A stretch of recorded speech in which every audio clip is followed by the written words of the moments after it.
Griffin Watson will be leading the off the game for designated Hartford hitter. is the third baseman, number 6, Martin Chavarria.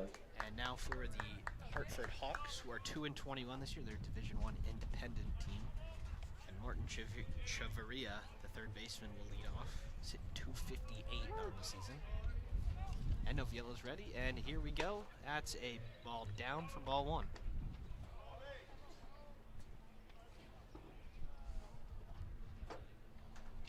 And the pitch is in there for a strike. That makes the count 1-1.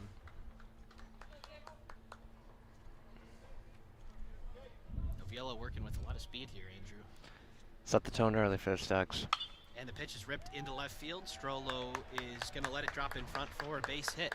So a leadoff single for Chavarria. And we'll see if Hartford can take advantage of the leadoff single. The first baseman, number 12, Noah Rivera. The first baseman, Noah Rivera, is hitting 268 on the year. That's the best average of any Hartford player that qualifies. If you're Hartford here right now, you got to get some runs early, especially with the struggling offense as of this season, which corresponds to the 2-21 record they have. So Chavarria leads off first, being held on by Bergevin, and there's the breaking ball swung on and missed for strike 1. Nice block by Hibbard behind the plate.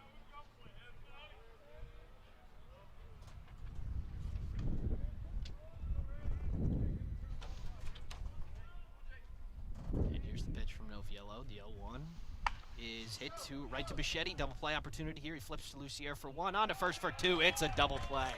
Nicely flipped there by the Stags, and they erase that leadoff single. Great composure there by Noviello, not getting too worked up and overzealous there, giving up the leadoff hit. Settle down, keep it calm, cool, collected, turn 2 outs.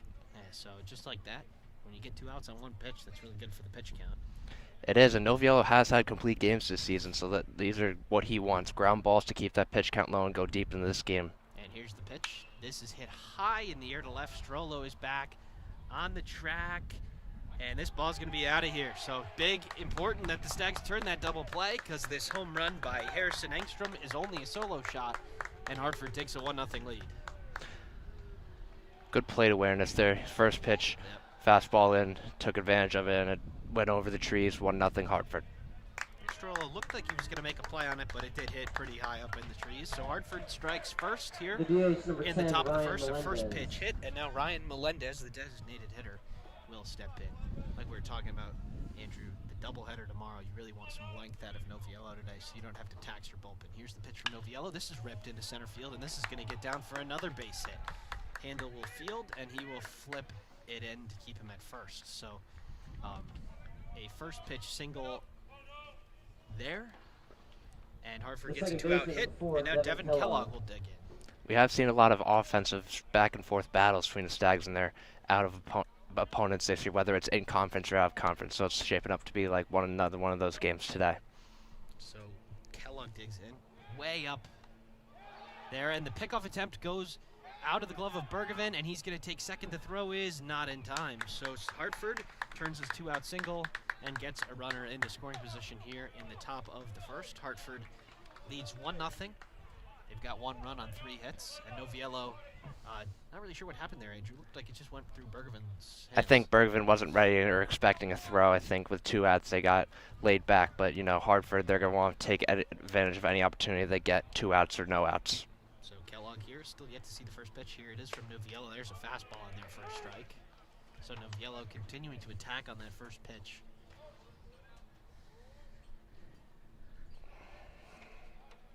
Noviello not paying much attention to that runner on second. He's focused on the batter, Kellogg. And the 0-1 is a breaking ball, waved on and missed. Really nice change of pace there by Noviello. That's what he's got to do for the rest of the game, you know, give him variety, and you don't want to give him the same thing over and over again. So especially if pushing. they're going to be swinging early, you might spin a couple, see if you can get him to chase. Here's the 0-2 from Noviello. 2 outs here in the first. That is outside for ball 1.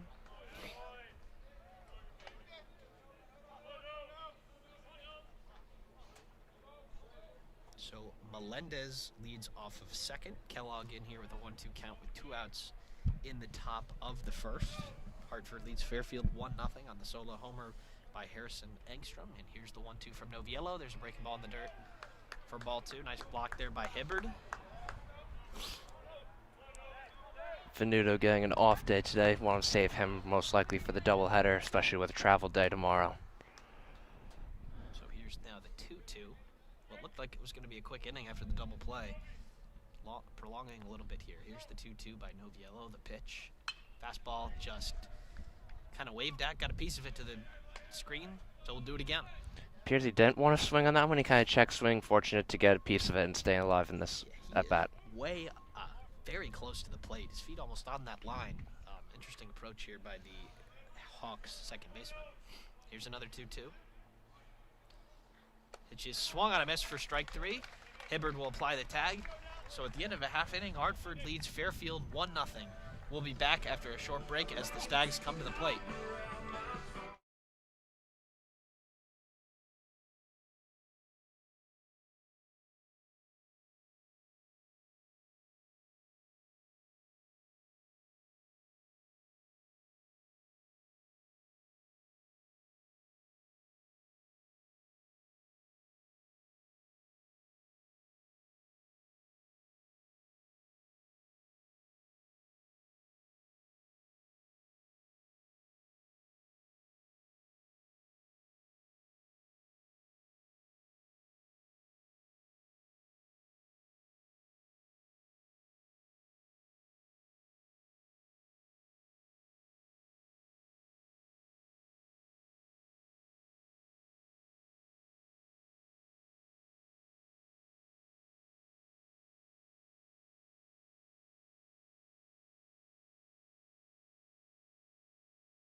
And we're back here, WVOF on YouTube, as Fairfield comes to the plate here in the bottom of the first. Andrew, a little bit of a rocky first inning there for Noviello. Gives up 3 hits and the solo homer. It felt like more than one run, but fortunately he turned that double play on the second batter in Rivera in that game. Otherwise, there would have been a 3-run home run by Engstrom. So Fairfield kind of caught a break in that way. So tossing the slab for the Hawks, they will be out the right-hander Alec Couture. He's got a 6.6 ERA and a 1-4 record. This is his 7th start, and here is Bichetti. And the pitch is in there for strike 1. Bichetti with 10 home runs on the year, second on the team behind Pellegrino, who has 12. Only Duo and the Mac who have double-digit homers. And here's the 0-1, and that's down for ball 1. Bichetti, Andrew, moving up into that leadoff spot after the injury to Griffin Watson. Obviously, Watson's back in there today, but Bichetti hit .384 this year, tearing the cover off the ball. Here's the 1-1. That's low for ball 2.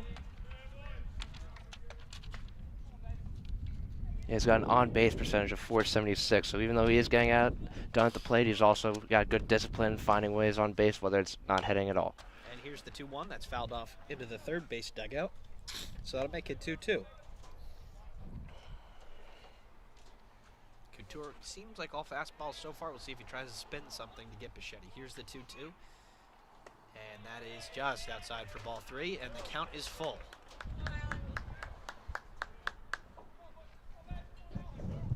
Interesting to see how Couture approaches, especially with so high hitting Stags coming up. Here's the payoff that's ripped over the first baseman's head. It's a base hit. Bichetti's going to turn for 2 here. And the right fielder, Knight, flips it in, and there's going to lead off double for Mike Bichetti, and the Stags in position here to punch right back after Hartford took the early lead. Exactly what he wanted there. Bichetti setting the tone early, giving Fairfield a runner and score opportunity. Nice at bat there, just poking that thing over the first baseman's head. Got a runner in scoring position just like that. We'll see if Lucier can at least get him over. Lucier went 5 for 5 in the game against Quinnipiac, certainly one of the stars in that game against them in their 13-3 victory. So first baseman Rivera's in on the grass, perhaps expecting a bunt. Third baseman ready to come in too, but Lucier's going to swing away, and he's going to foul off the first pitch into the lacrosse field for strike 1.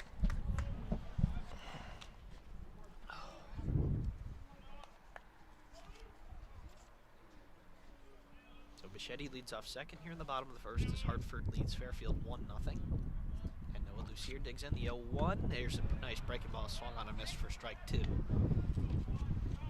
So there would not be a better outcome here for Couture than a strikeout. And he's got him 0-2. Let's see if he can finish the job. Just reading in for the sign.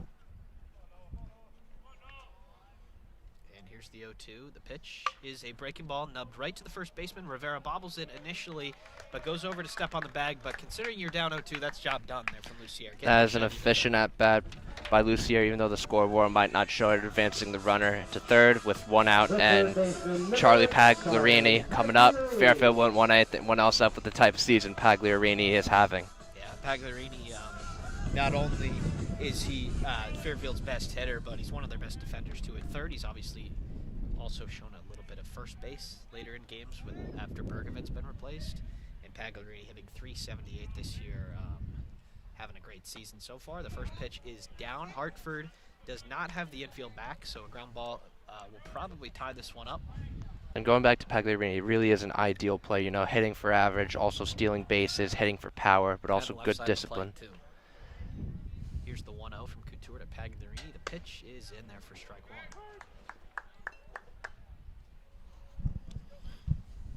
So 1 out here in the bottom of the first as Hartford leads Fairfield 1-0. Fairfield's got the tying run just 90 feet away after the Bichetti leadoff double. Then he advanced to third on the Lucier ground out. Here's the 1-1.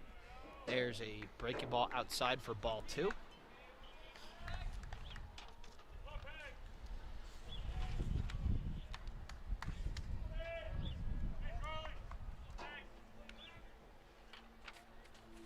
So here's the 2-1 to Pagliarini. The pitch is ripped right to the second baseman and off his glove into the outfield. So there's a base hit for Pagliarini. Bichetti will come home to tie the game. It's an RBI single for Charlie Pagliarini, and Fairfield strikes right back after giving up the lead in the first. Great effort there by Kellogg, just out of his reach. Couldn't really do anything about that. Nice hit there by Bergen for his 28th RBI on the season. Yeah, it looked like it hurt second baseman for Hartford. Number 24, Devin Matt Kellogg a little shaken up. Bergevin. He looks like it's okay now. And here for the Stags is the first baseman, Matt Bergevin. Pagliarini leads off first with 1 out here in the first inning.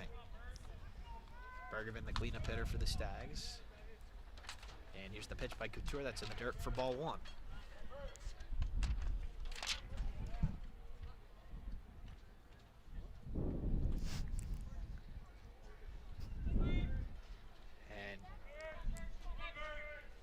And here's the 1-0 from Couture to Bergevin. The pitch. Pagliarini, runner goes. The ball's in the dirt. The throw is not in time. It's going to be a stolen base for Charlie Pagliarini.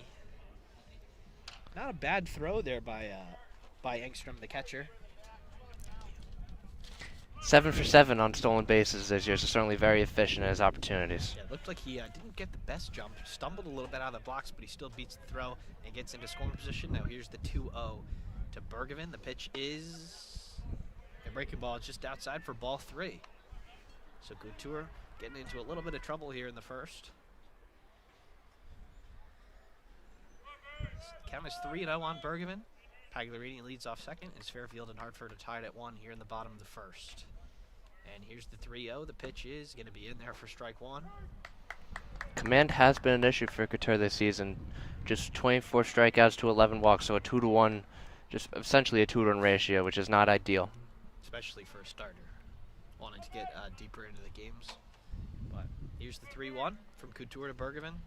The pitch is sliced foul. That'll make the count full.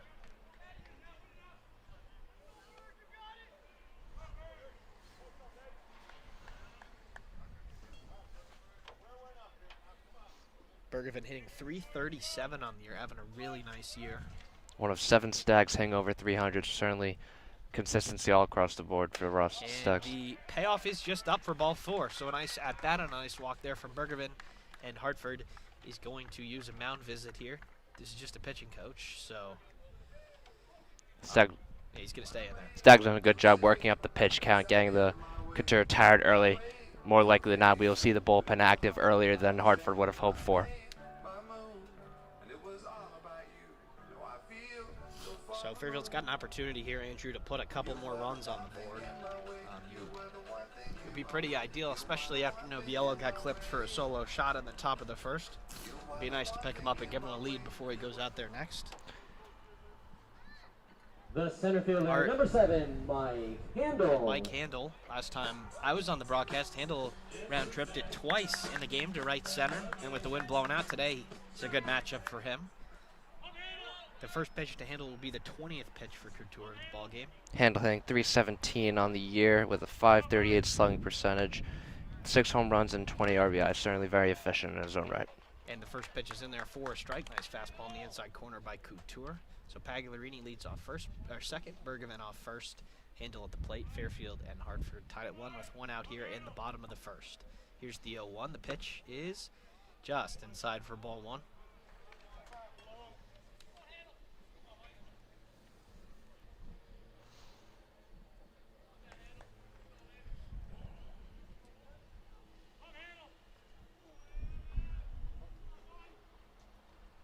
And here's the 1-1. There's a pitch outside for ball 2.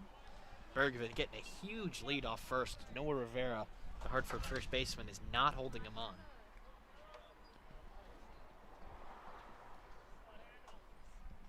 Already at 20 pitches on the day, so certainly not a great start for him, but trying to get back out of this jam right now. And pitch is fouled off for strike 2.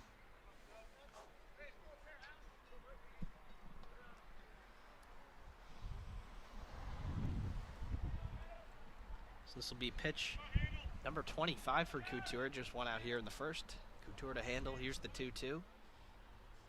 And that's inside for ball 3. So another full count here for the Stags. Handel looks to be seeing the ball well. Took a strike on the inside corner.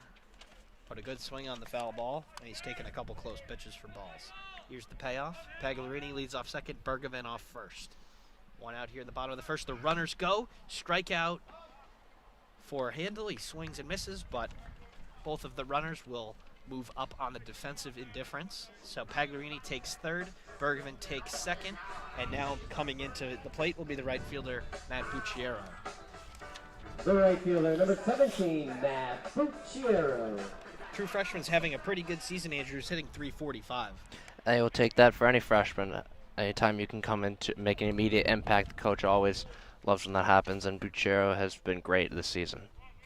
So he's got an opportunity to get a couple RBIs. Here's the first pitch is in there for a strike with 2 runners in scoring position.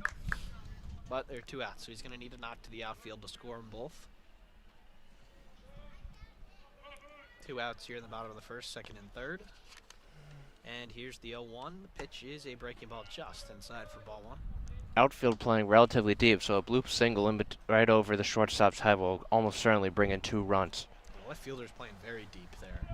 Only 10 or so, 15 or so feet in front of the warning track. Here's the 1-1 from Couture to Bucciero. The pitch is a breaking ball. This is popped up into foul territory. Rivera's going to go over there. He's not going to be able to make the play as the ball will get into the Fairfield bullpen. That'll make the count 1-2. Hartford 1 strike away from getting out of this inning.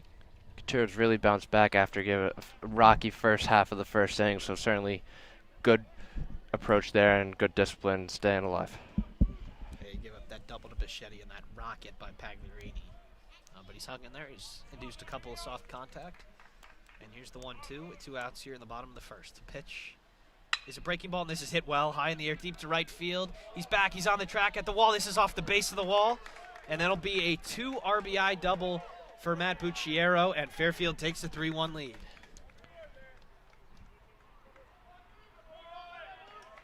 It appears Fairfield's calling for a fielder's interference after it appeared the second baseman ran into Bucciero as he was rounding the base. Interesting to see if anything will happen there, but nonetheless, textbook hitting by Bucciero. True freshman coming clutch up once again, 3-1 Stags. That was a rocket, and the reason why it hit off the wall and got past the right fielder on the ricochet, which the center fielder had to flip it in.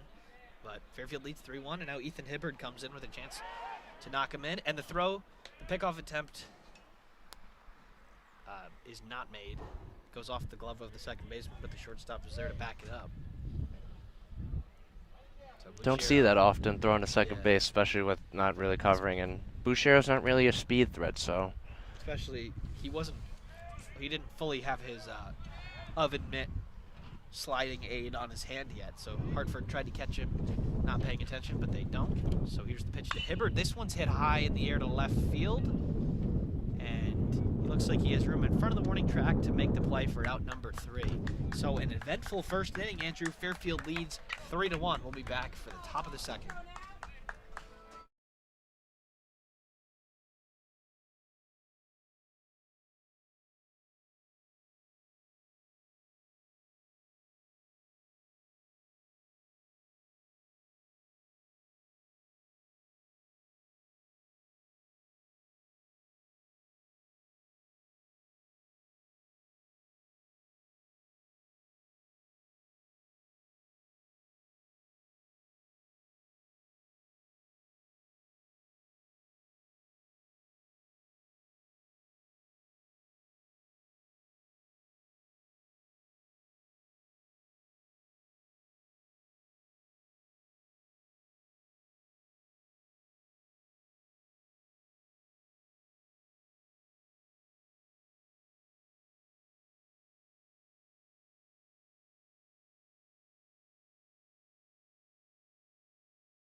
And we're back here. WVOF on YouTube. Sean Vowles and Andrew Jamison. 1 inning down. Andrew 8 to go, and the Stags have a 3-1 lead. Noviello, a little bit of a rocky first inning, but he's going back out there with a 2-run lead. Yes, Fairfield have certainly stepped up from. Swinging here deep in the air to right center field. Handles over on the track at the wall, and he makes the play as he clatters into the wall. Sorry to cut you off there, Andrew, but another first pitch contact there by Hartford, and Handel gets over there before hitting the wall. Nice catch for the first out. Handel covered a lot of ground on that. Came more toward the right field from a center field position. Tracked that down. Beautiful play there. So 1 pitch, 1 out. And now Noviello will deal. The pitch is in there. Oh, no, it's not. Ball 1. Don't know where that one missed, but it was a good pitch nonetheless. We're at a little bit of an odd angle here where can't really see the other side of the plate. Here's the pitch. That's going to be in there for strike 1. Makes the count 1-1. The batter is J.J. Ramadzik, the shortstop. And here's the 1-1 from Noviello. Another breaking ball that's in there again for strike 2. So 3 of those breaking balls, maybe the cutter sliders, whatever you call them. And he's got ahead here, 1 and 2. 1 out here in the top of the second. Fairfield leading Hartford 3-1. And here's the pitch. It's fastball, strike 3 looking. So nice reverse at bat there by Noviello. Starting him off with the breaking ball and then going to the fastball for out number 2. The center fielder, number 17, Joseph Woronik. Joseph Woronik comes in. What you like to see, Andrew, with the Stags getting a lot of offense going. You get 2 quick outs, you got a chance to get the bats back up. Yeah, we had that double play last inning, though. However, if Hartford was able to take advantage, get a homer and a hit off that. So it's not quite over yet, but it's a much better start. 2 consecutive outs. And here's the 0-1 after the foul ball. And Woronik squares around a bunt, but he pulls it back for ball 1.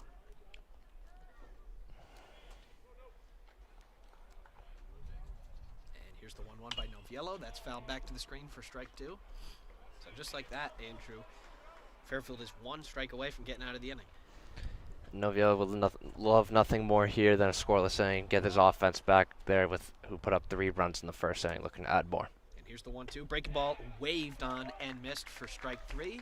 Hibbard tags the batter, and a quick 1-2-3 inning there for the Stags. At the end of 1.5, Fairfield leads Hartford 3-1. We'll be back for the bottom.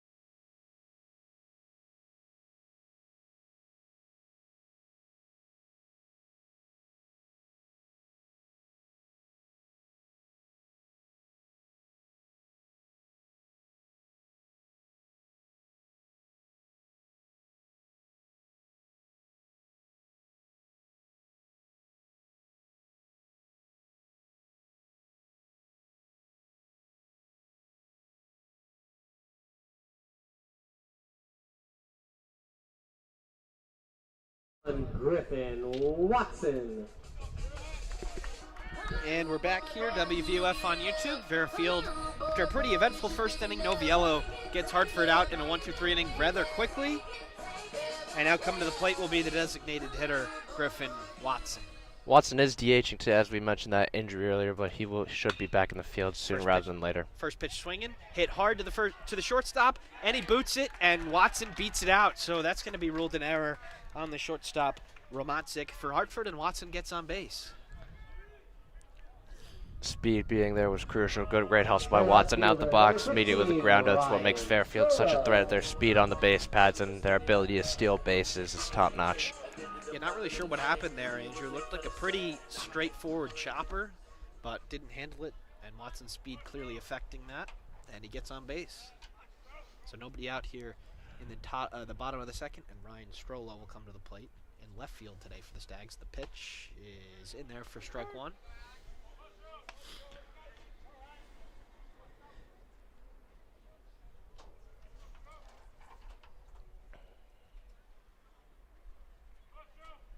Watson leading off first. A lot of attention here being given to Watson by the pitcher. Hasn't thrown over yet, and here he is going to throw over, and he's back in time.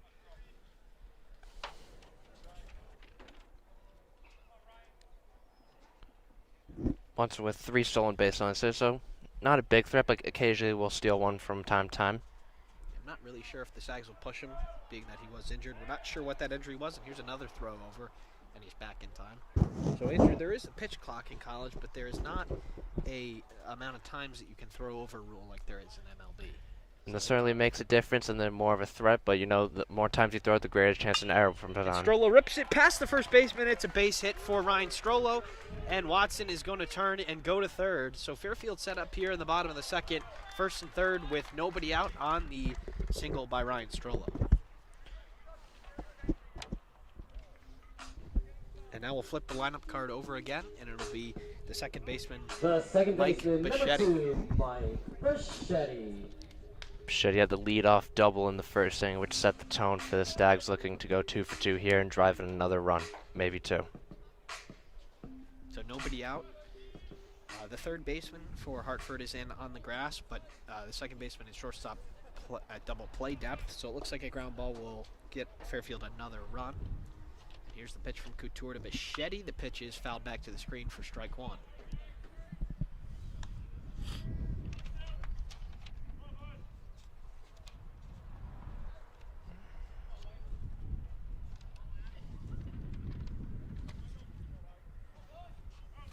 And here's the 0-1. That's inside for ball one. Interesting to see how Couture will approach this or the second time around. You know, the first time around he was more aggressive, leaving pitches more in the zone than not. Curious to see how, if he goes away or not, given that he's already given up 3 runs. He has had a couple walks, Andrew, but a couple of those were some really nice at-bats from the Stags. And they're going to check on Strollo here, and he's back in time. Stags are really making Couture work, as you said earlier. Driving that pitch count up, probably the bullpen will be coming in somewhere around the 4th or 5th inning. Couture, Andrew, has already thrown 35 pitches for just no outs in the second inning. And here's the 1-1. That's swung on a miss for strike 2. So Bichetti looking down for the signs here. Maybe a steal could be in order for Strollo. Hartford might not even throw down with the speedy Watson on third. But here's the count, 1-2, nobody out here in the bottom of the second. Fairfield leads Hartford 3-1. Strollo leads off first, Watson off third. Here's the 1-2. That's going to be low for ball 2 on Bichetti. Almost every at bat is ending up in a full count or at least 2-2. So Stags are being patient, waiting for their pitches, but it seems to have paid off so far with 3 runs in the first, looking to add more. And here's the 2-2 from Couture to boot to Bichetti, and they're going to check on Strollo again. He's back in there in time.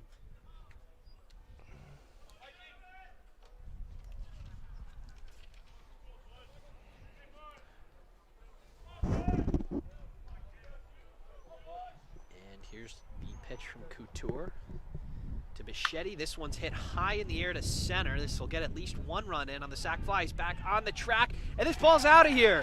It's a 3-run homer by Mike Bichetti, and Fairfield takes a 6-1 lead.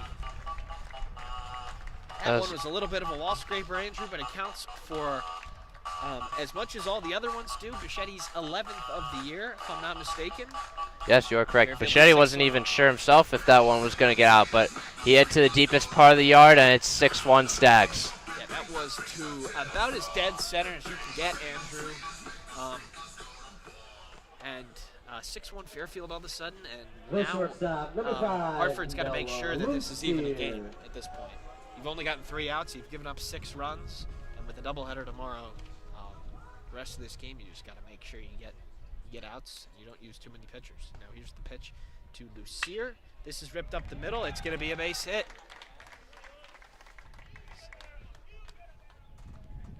Lucier's now 6 for his last 7, going back to that game against Quinnipiac where he went 5 for 5. Certainly being The tire a little bit. This is a really good matchup for Pagliarini. And the pitch is breaking ball outside for ball 1.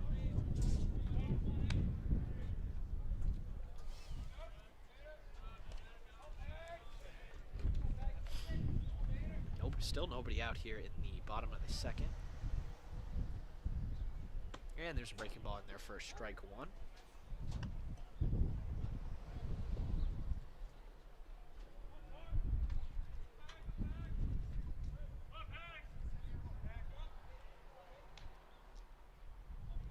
And they're going to check on Lucier at first, and he's back in time. 3 different runners now he's thrown to, so Yeah. trying to do anything he can to get at least 1 out on the scoreboard. Could also be a resting time, because there's a pitch clock, and he doesn't have to throw it. The pitch clock resets obviously if you do throw over, and that was a nice breaking ball swung on a miss there by Pagliarini. So Couture is ahead 1-2 here. Nobody out in the bottom of the third. Fairfield leads Hartford 6-1 as Noah Lucier leads off first. And here's the 1-2. And the runner goes from first, and Pagliarini fouls it back over our heads. And we'll do it again here at 1-2. Pagliarini singled, stole second, and then scored in the first inning on the Bucciero double. Stags would love to have it come up with runners in scoring position, given the momentum he's had this past week. And here's the 1-2. That's going to be a breaking ball in the dirt, and Lucier's going to take second. I thought for a second there that might have hit Pagliarini. Looks like it doesn't. So he'll move on to second. Still nobody out here in the bottom of the second. I think Engstrom was thrown off by the trajectory of that ball. I think it spiked the dirt and then came up on him all of a sudden, so it allowed Lucier to go to second. So that makes the count 2-2 on Pagliarini here, and Couture about to hit. He's in the 40s for pitches, and here it is, and he gets the first out of the inning. Pagliarini swings and misses on a breaking ball down. Engstrom applies the tag for the first out. Now here comes Matt Bergevin.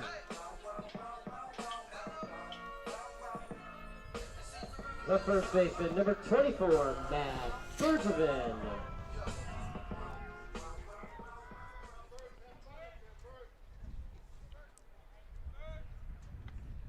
So 1 out, Lucier leads off second. Here's Matt Bergevin. Breaking ball swung on a miss for strike 1. Bergevin walked and later scored on the Bucciero double. So that was pitch number 46 for Alec Couture, and he's only gotten 4 outs. So see if there's action soon in Hartford's pen. Here's the 0-1, the breaking ball blocked, and Lucier's going to take third, and he's going to be in there. So heads-up play by Lucier. Not a bad block by Engstrom. Looks like he kept it in front, but Lucier was ready, and he takes third. No, and Lucier used that high IQ knowledge that he has to notice that the ball didn't necessarily go in the glove smoothly, and he took third easily. So Fairfield 90 feet away from extending their lead. Still just 1 out in the inning, and Hartford's playing the infield back. They're going to give up a run on a breaking ball, and here's the pitch to Bergevin. This is hit high in the air to left center field. This is going to get at least 1 run in. The center fielder is over to make the play for out number 2. Lucier tags and scores, and Fairfield takes a 7-1 lead. Nice RBI sac fly by Bergevin. Bergman getting the job done once again for his 30th RBI this season. However, Couture gets a much-needed out. Now the bases are empty, so that is kind of a relief for him after dealing most of this game with runners on and in scoring position. So he can work from the windup again, which here's Mike Handel. And that hits him off a bounce, does it not? I think it hit the dirt and then hit the catcher's knee cap. So, yeah, interesting angle there, but that is definitely a ball. So 1-0. So 1-0, 2 outs here in the bottom of the second. Fairfield leads 7-1, and here's the 1-0. That's outside for ball 2. Excuse me, it's 2 outs actually. So that sac fly. It's still 7-1 Stags. There's 2 outs now. And the pitch is ripped foul. First base side out of play, so that'll make the count 2-1. Hartford, looks like somebody's up over there. We can't really tell who it is. He's kind of just up. He's not really throwing, so I think Couture is probably going to have to get out of this himself. There's breaking ball down, and the count is 3-1. Ideally, Couture could go one more inning after this, but given your pitch count's probably already in the 50s, I don't see him going past 4th inning. And But the third 30 or so it pitches this inning, too, as the 3-1 is fouled off by Handel. 30-plus pitches in one inning, that's not something that you really like to see from your starter. that being said, you have to credit the Stags for their discipline in making the pitcher work, throwing extra balls, and earning themselves on base with walks and strikes. Here's the payoff, gets Handel to swing and miss. So Couture gets himself into and out of trouble as Fairfield leads Hartford 7-1 after 2 innings. We'll be back for the top of the 3rd.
The left fielder, number 11, Jackson. And we're back here, WVOF on YouTube. Fairfield, Andrew is in control so far as Jackson Chacon, the left fielder and the 9-hitter for Hartford, comes in. Noviello, at this point, you've had a lot of time in between innings. Hopefully you're sharp to start off this one as the ball's in the dirt for ball 1. Yeah, it will be interesting to see his command because that prolonged period of rest can really rock a pitcher's command to shake it up. You know, pitchers love momentum. They love to keep going. And interesting to see.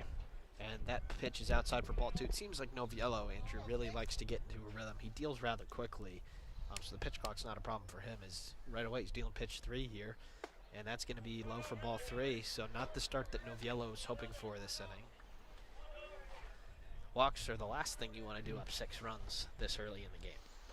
And we saw that Hartford top of the order come alive, so interesting to see. And that's going to be a 4-pitch walk for the 9-hitter Jackson Chacon, and Hartford will flip the lineup card, and the third baseman, Martin Chavarria. The third baseman, number 6, Martin Chavarria. Chavarria singled in the first, then double play was committed by Rivera, and then Hartford went on to score 1 run off the homer by Harrison Engstrom. So here's Noviello. See if he can get back into rhythm here as Chacon leads off first. There's a breaking ball outside for ball 1.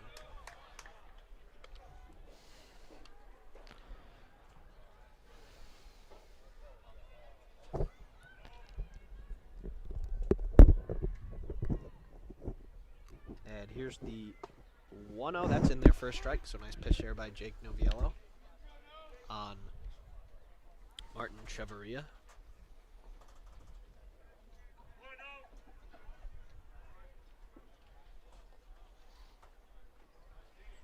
And here's the 1-1. Nobody out here in the top of the 3rd. And the runner goes. Bunted foul.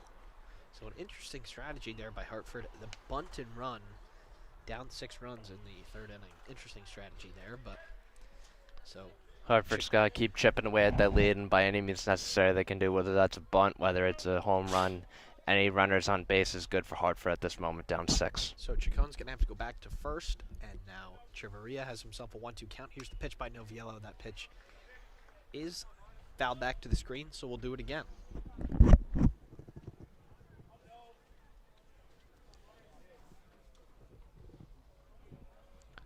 Right field they're playing relatively deep compared to the rest of the outfield. Interesting to see, given that righty on right matchup. And this pitch is looped into shallow right. This is going to get down for a base hit. Oh, no, it's not. Bucciero makes the play. He's going to tag from first. So Chacon will take second. Heads up play there by Chacon to take second. Bucciero, I wrote him off before he even made the play. That was a really nice play by the Stags fielder. Bucciero running to the opposite side given the shift. So interesting play there, but he gets the out, 1 out now.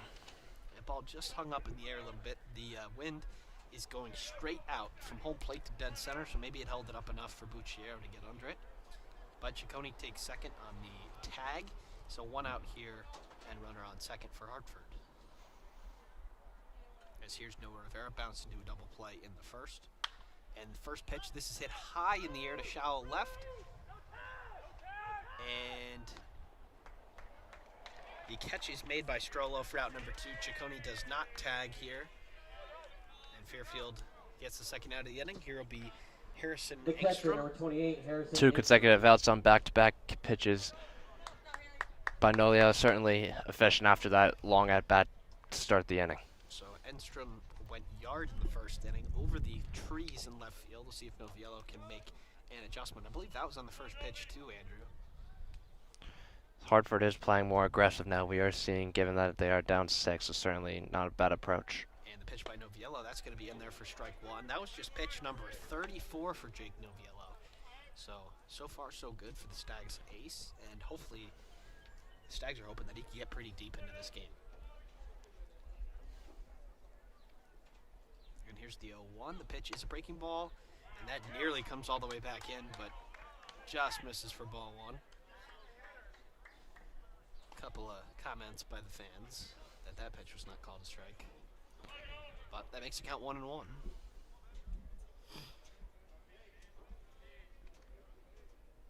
And Noviello deals. Swing and a miss for strike 2. Noviello slowly but surely starting to find his groove after that home run in the first inning by Engstrom, giving up 0. In the second inning, looking to leave a blank on the scoreboard here again.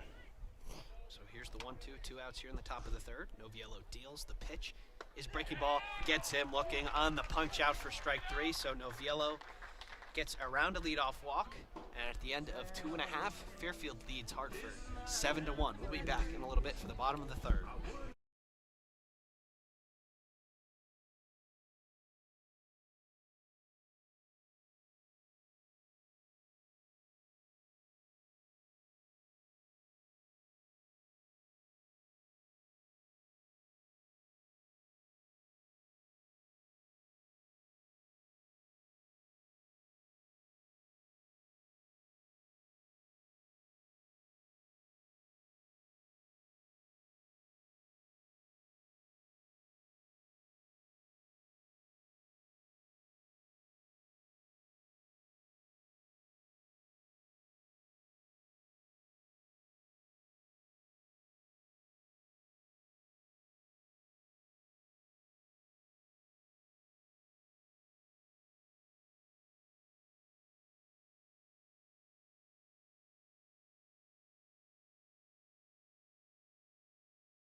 We're back here at WVOF on YouTube. Sean Bowles and Andrew Jamieson, Fairfield baseball today. Fairfield has a 7-1 lead over Hartford.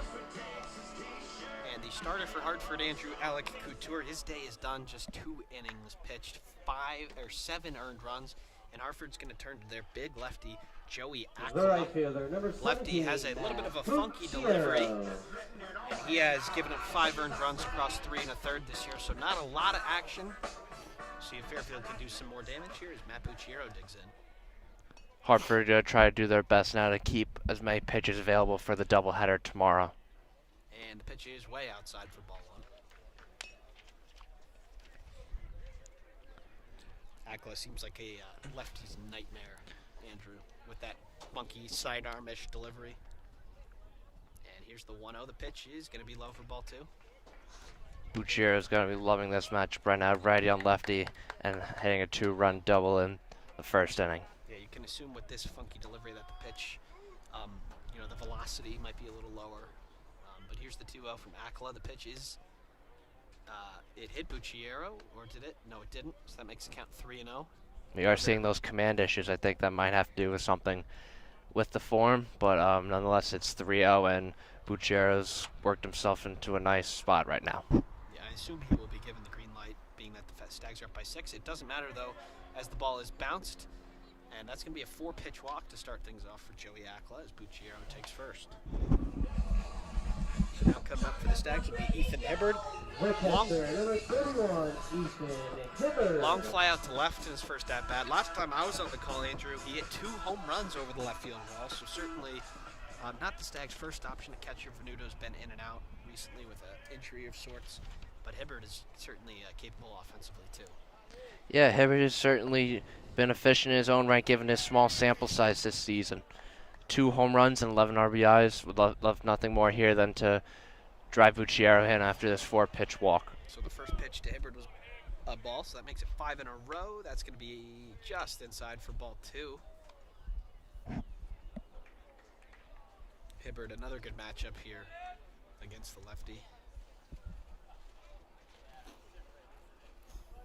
Here's the 2-0, 6 straight balls to start off the evening for Akla. And there's a swing and a miss. Hibbard turning around to the umpire, looked like he asked him if that was a strike, and he gets the yes, as umpires usually answer that in that situation. So here's the 2-1. Bucciero leads off first. Hibbard at the dish. That's going to be just outside for ball 3. Last thing I want to do here is provide more base runners when all you need to be doing if you're Hartford right now is damage control and limiting runs here. So certainly not an ideal start for Akla. So here's the 3-1 to Hibbard. Nobody out. This one's hit pretty well deep to center. And Warrenick will put it away for the first out of the bottom of the 3rd here as Bucciero retreats to first. Hibbard made good contact on that ball, got the barrel on the ball, just Lefty, so Fairfield wants to do damage here. It's probably going to have to be Watson. Watson reached on E6 in the 2nd inning. And Bucciero, runner goes on the first pitch, and he's going to be in there with a stolen base as the throw goes into center, and Bucciero's going to take 3rd. So a stolen base, and then he advances to 3rd on the error. He was in there anyway, but the throw got past the second baseman anyway. He was able to take 3rd, so got by the second that. baseman and the shortstop, so that's what enabled him to go 3rd. Heads-up play there by Bucciero after sliding, realizing that, and heading to 3rd. Now, great opportunity for Watson here to drive another run in. Yeah, and Hartford, they have the infield back, so they're conceding a run here. So that pitch is behind Watson by Akla, and he really just needs to find the strike zone. I'm not sure he's actually thrown a pitch in the zone. He had one pitch that was hit, one pitch that was swung on a miss by Hibbard, and one that was hit. Maybe 1 or 2 pitches in the zone, but he's got to start finding the strike zone here as Watson's up 2-0. And here is the 2-0. This one's ripped down the line and foul. Watson squared that one up good, but just fouled there. So a little bit of a reset here. Fairfield leading Hartford 7-1 here in the bottom of the 3rd. Hartford starter Alec Couture was run out after just 2 innings. And here's Akla to Watson. The 2-1. The pitch is way outside for ball 3. Nice job by Engstrom to keep that in front. Save a run. Akla's thrown 11 pitches already and only 3 strikes. 3 strikes, certainly not a great ratio, and we have seen as a consistency throughout the Hartford pitching staff that walk rate is alarmingly high. And that's going to be ball 4 on the pitch in the dirt. So Watson takes first, and now coming to the plate will be the 9-hitter, the left fielder, Ryan Strollo. And before he does that, Hartford's going to use another mound visit here. Strollo singled in the second inning, then scored on a Bichetti 3-run home run to make the game 7-1. Hartford's only flipped over their lineup card once, Andrew, and Fairfield's on the verge of doing it for the second time today. And 1 out, first and third. Here's Fairfield leads 7-1. Fairfield scored those 7 runs on 6 hits, and they've had 1 error themselves. That's the pickoff attempt that went by Bergevin at first. And Hartford has scored 1 run on 3 hits, and they have 2 errors. It was the routine grounder that Watson reached on in the second inning, and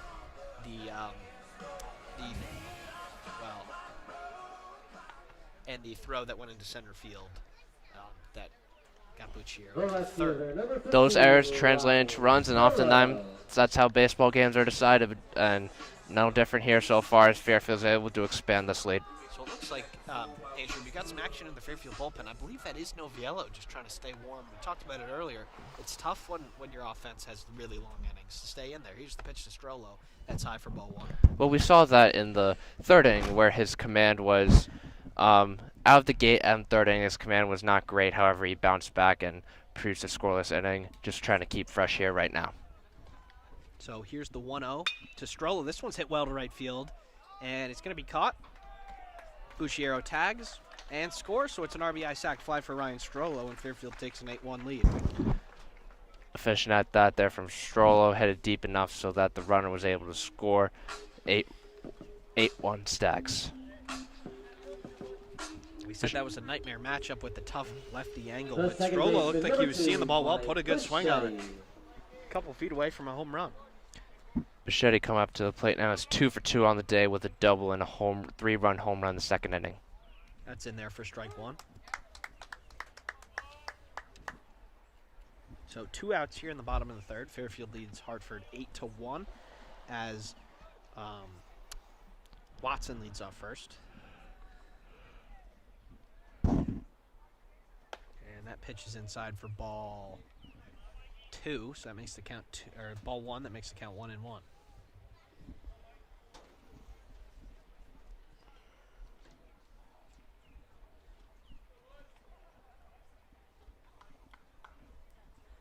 And that pitch hits Bichetti on the back of the leg. That looks like it hurt. So he'll take first. Watson will take second. And now coming to the plate will be Noah Lucier. Eckler's first hit by pitch of the day, but his command issues really have been a consistent issue. Even though the Stags have only put up 1 run in the inning, there is only 1 out, and there's runner on second and first now with Noah Lucier coming up. So Lucier hitting .364 on the year, having a really nice season so far. And and this pitch is hit high in the air into shallow right field. And he makes the play for out number 3. So, Andrew, there's a little bit of a scoreboard issue there. Strollo's flyout was out number 2, and they didn't put it up on the board. And that catch by Knight in right is out number 3. So Fairfield adds 1 on to their lead here as they lead Hartford 8-1 at the end of 3. We'll be back for the 4th after a short break.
So we're back here for the top of the 4th inning. Fairfield in total control The here DH number 10, at the Ryan Alumni Diamond. The Melendez. first game of a 3-game split series between Fairfield and Hartford.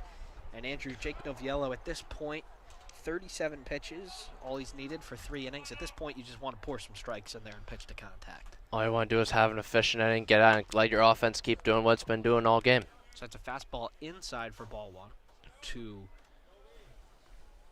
the Hartford Hawks DH, Ryan Melendez. There's a fastball in there for strike 1. So Noviello dealing with a lot of really quickly here. Noviello trying to get out of the inning quickly and get his offense back on the field as we saw before. So that's a pitch high for ball 2. Interestingly enough, though, Noviello was in the bullpen warming up while the Stags were hitting, and we have seen those long innings from the Stags, so trying to stay loose and fresh. That's a fastball up and out for ball 3. So Noviello here, just like last inning, struggling to hit the zone in this first batter. And here's the 3-1. That's going to be off of the bat of Melendez and into the glove, but they're not going to say that it hit the bat. So that's going to be a walk. The second baseman, number 4, Devin Kellogg. Now Devin Kellogg comes to the plate. So another leadoff walk for Noviello. This is the second straight inning he's done that. Kellogg struck out in the first inning swinging, and Noviello has 2 strikeouts on the day, looking to make it 3 here. So here's the pitch to Kellogg. And he squares around a bunt, and he pulls back in time for it to be a ball.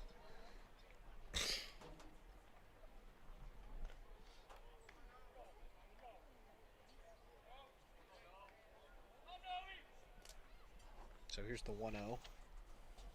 And they're going to check on the runner first. He's back in time.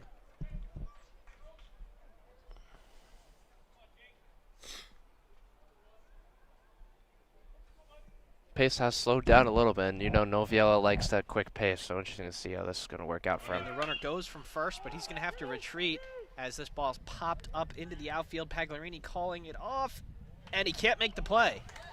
So that's going to be a single for Hartford, and they have first and second with nobody out here in the top of the 4th. Pagliarini thought he had a good read on that ball. However, last minute it seemed to have shifted center where the wind is blowing. Nonetheless, runners on second and first with nobody out for Hartford. And all 3 of the players were around there, so a little bit of an interesting mistake there by the Stags. We'll see if Hartford can take advantage.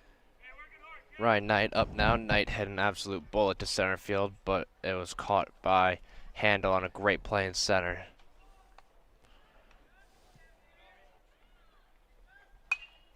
And that pitch is fouled straight back into the parking lot. Oh, no, into the tree. Okay, my car's back there, so I was worried.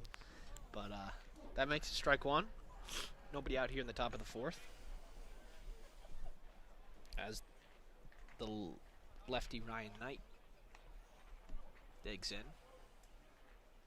And the pitch is hit well to center field. Handel's over, pretty similar to last time. Handel on the run, and he makes the play. Nice play again there by Mike Handel. Pretty similar to the exact thing that Ryan Knight did before. Ryan Knight makes. Melendez will take third on the tag up, so it'll be first and third with 1 out. Great rip there by Knight. Just Handel once again reading the ball extremely well. However, Melendez advances to third, 1 out. Good scoring opportunity here for Hartford to cut into the lead. So Hibbard goes out to give the signs whether they'll throw through on a stolen base, as it's first and third with 1 out. And Handel, Andrew, is not the typical center fielder for the Stags. It's Ben Strollo this year, and they kind of have that rotating 4. They have 4 outfielders, one of them DHs every day, whether it's Watson today, it's Ben Bucciero before, it's Ben Handel before, but Handel's typically in right or DHing, so interesting to see him at center today, and he's looked pretty good. Utility players are essential throughout college baseball, and Fairfield would love to have as many as possible. And here's the pitch, and that's fouled off for strike 1. But yeah, Andrew, unless you are really, really, really good, you've got to be able to play more than one position. And it's as long as that's not pitcher or catcher. It's a greater benefit to the team, having that versatility in the field, whether it's in the infield or outfield. It really goes a long way in terms of fielding. Yeah, we've seen Pagliarini across the diamond at first. We've seen Bichetti at shortstop. We've seen a lot of players from other places this year. And here's the 1-0. The runner is going to go from first. This one's hit to the right fielder, and the runner's going to have to retreat. Bucciero's going to have a chance to double him off, and they're going to throw him home instead. Hibbard tags the runner going for home on the sac fly, and it's a double play for the Stags. So at the end of 3.5 Fairfield leads 8-1. Andrew, Hartford looked like they had an opportunity there. First and second, nobody out, and they get nothing. Nice play by Bucciero. Nice tag by Hibbard. Yeah, Melendez had an awkward approach. He thought the ball was landing, but the ball was caught. He tried to force his way home, but great throw by Bucciero and right on a hop, clearly out at home plate. And it also looked like he could have probably doubled off the runner from first, who was stealing. So a couple of base running blunders there by Hartford, and at the end of 3.5, Fairfield leads Hartford 8-1. We'll be back after a short break for the bottom of the fourth.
And we're back here, WVOF on YouTube, on our WVOF sports account for Fairfield baseball today. First game of a 3-game set against Hartford. Sean Bowles and Andrew Jameson here. And Andrew, Fairfield is in complete control so far as Charlie Pagliarini digs in. After this pitch, we'll tell you about Hartford. They've got a new pitcher on the mound. Fairfield really has been in control from first to finish, scoring runs in every inning. And Pagliarini first pitch swing, and this is a high pop. It is shallow left. The center fielder... the left fielder it is, Chacon makes the play for out number 1. So 1 pitch, 1 out for the new Hartford pitcher, who is Matt Rose, the tall right-hander. The first baseman, number 24. Not seen much action this year. He's just given them 2 innings this year, and over those 2 innings, he's given up 5 runs. So opportunity for Fairfield to put some more runs on the board. Gladly take 1 pitch, 1 out. That's certainly a positive start, trying to keep Hartford's pitching going. And the pitch to Bergevin is outside for a ball.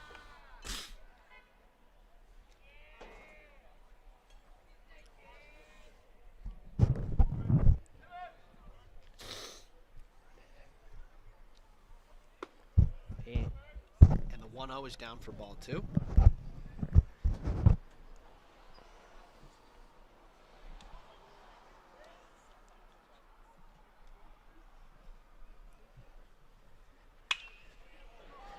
This one's ripped into the right center gap. This is going to be an extra base hit from Bergevin. He rounds first and goes to second. It's going to be a 1-out double for Matt Bergevin, and Fairfield has another runner in scoring position.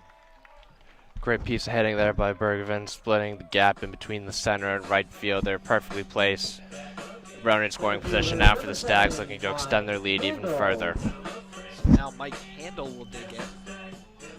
The Stags center fielder today has made a couple nice plays in the outfield. An opportunity for an RBI here. He does have 2 strikeouts at the plate today. And that's pitches outside for ball 1.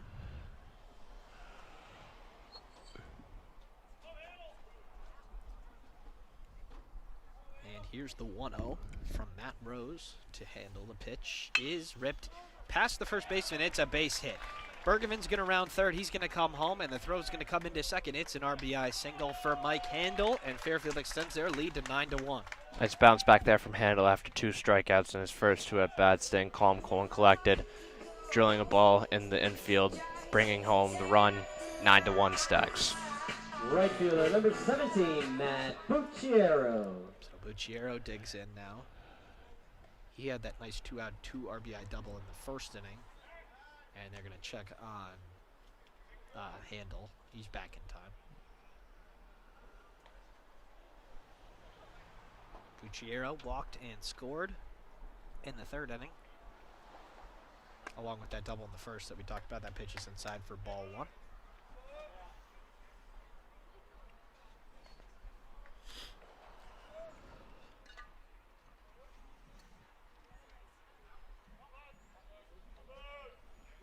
And here's the 1-0, 1 out here in the bottom of the fourth inning as Fairfield leads Hartford 9-1 here at the Alumni Diamond at Fairfield University.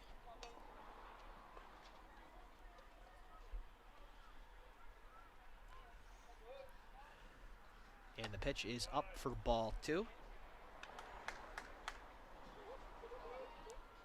Command issues once again for another Hartford pitcher has been the story of the game and really has translated into a significant lead for Fairfield. And they're going to check on Handel again. I would think Fairfield up 8 runs in just the fourth inning will probably not push the envelope and steal very often, unless this game gets a little bit tighter. But Hartford's got to be ready just in case. Here's the 2-0. That's a breaking ball in there for strike 1. It will be interesting to see also if Fairfield brings in some new guys, given that there is a doubleheader tomorrow. So interesting to see how the lineup will change hands if this lead does remain the same or gets even further.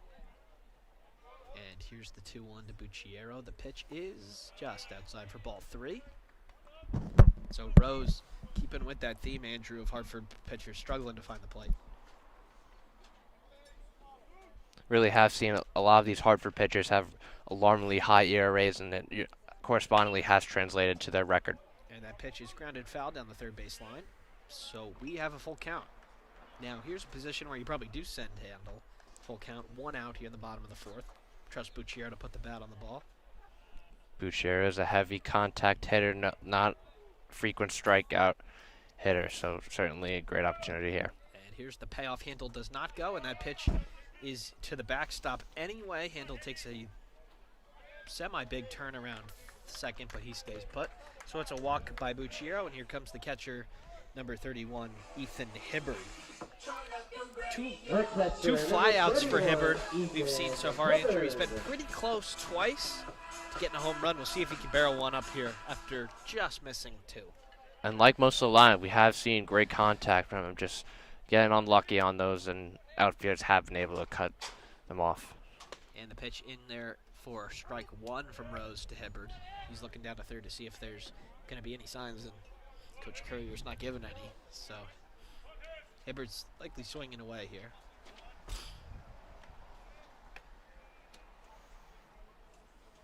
And Hibbard swings and misses on the fastball. Makes the count 0-2.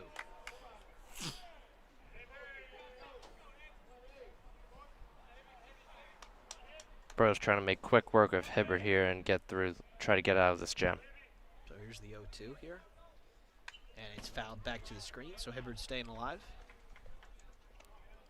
Ball looked high, but nice job by Hibbard just to get a little piece of it to stay alive. Yeah, it doesn't seem like these Hartford pitchers have the velocity to to just blow it by you. They seem like they've got to hit their spots. And as a result, we've seen a lot of balls belted into the outfield for doubles, extra base hits, and home runs. And here's the 0-2 again. It's a breaking ball. Back to the screen again by Hibbard. So for falling behind 0-2, he's battling a little bit here. No, and that one appeared out of the strike zone. So once again, those command issues are flaring up, but Hibbard's really trying to get one in play here. So here's the 0-2, man on first and second for the Stags. That pitch is off the plate and blocked by the catcher. He doesn't know where it is, and the runners will move up. So the count now 1-2.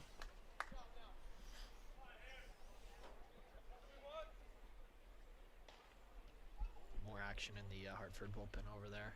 That's just out of our sight line, but we can hear the glove. So 1-2 on Hibbard, man on second and third for Fairfield as they lead Hartford 9-1 here in the bottom of the fourth. Chance for an RBI for Hibbard. Here's the pitch. That's in the dirt. Nicely blocked there by Engstrom.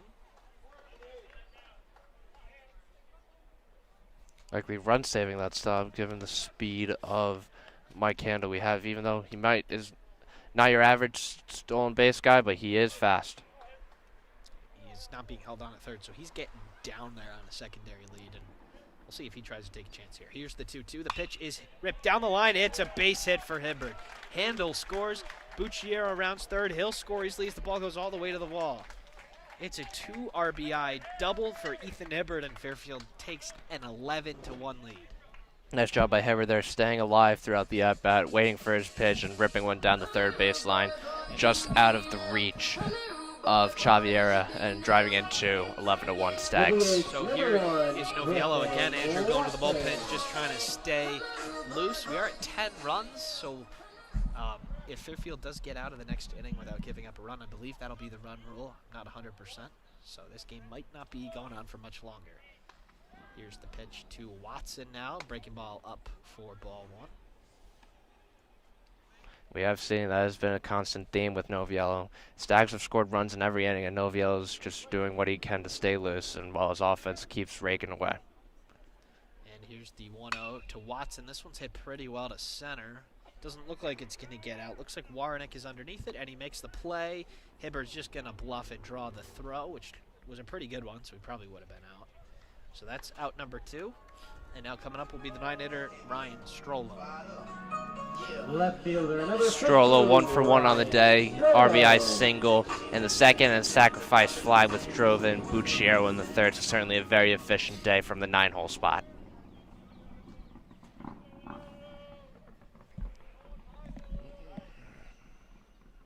Here in Strollo, first pitch swinging. This is popped up into foul territory, and this is going to be out of play onto the road. Hibbard will have to retreat to second.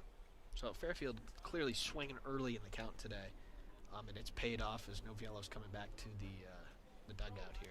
And I believe this is Fairfield's 16th game now that they've scored double digits, so certainly they love setting the tone and being the aggressors, and as a result, they are controlling a lot of games this season. And they're going to check on Hibbard here as the catcher gets back in time.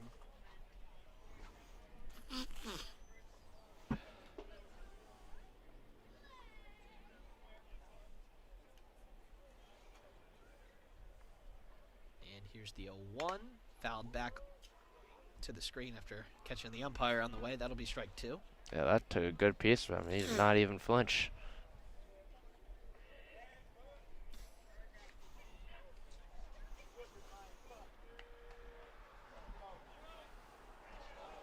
And here's the 0-2. 2 outs here in the bottom of the 4th. Fairfield leading Hartford 11-1. Hibbard leads off second. Here's the pitch to Strollo. This one's hooked down the line and into the Fairfield bullpen, so that'll be foul. Nice rip there by Strollo. Just hooked that one a little bit too much to the right.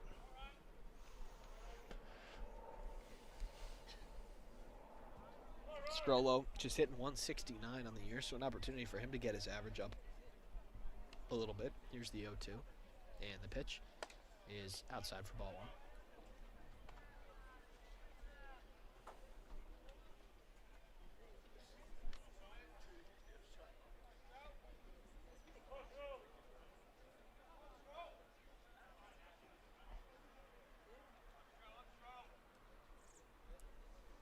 Here's the 1-2. The pitch is hit high in the air. It's popped up. Strollo not happy about that one.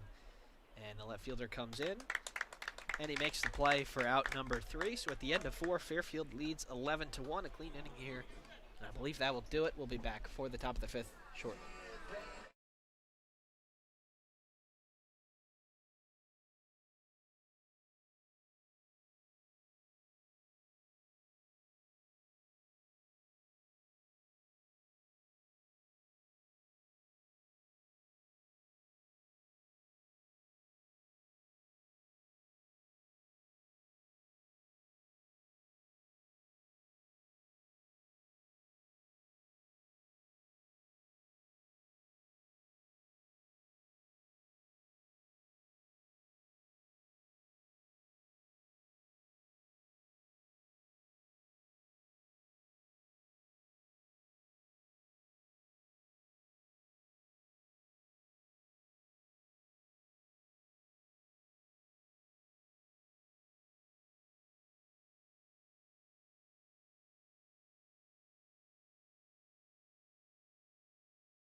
And we're back here, The center fielder, number WVOF 17, Joseph on YouTube Moran. for Fairfield Baseball. They're in control over Hartford 11-1. Andrew and I looked up the run rule during the break, and if the team is up by 10 or more runs after 7 innings, that'll conclude the game. So we're not quite there yet here in the top of the 5th as Noviello deals first pitch swing and ripped past Pagliarini, and it's a base hit. So another first pitch swinging by Hartford, and another first pitch swing where they hit it pretty hard, and it's a leadoff single. First hit in a long time for Hartford, it feels like. I had that one run in the first inning, but since then I've been dead silent at the plate. Nice first pitch hit there. So it's Joseph Warenick. With the single now, it's Jackson Chacon, the left fielder, who comes to the plate. And the curveball's outside for a ball.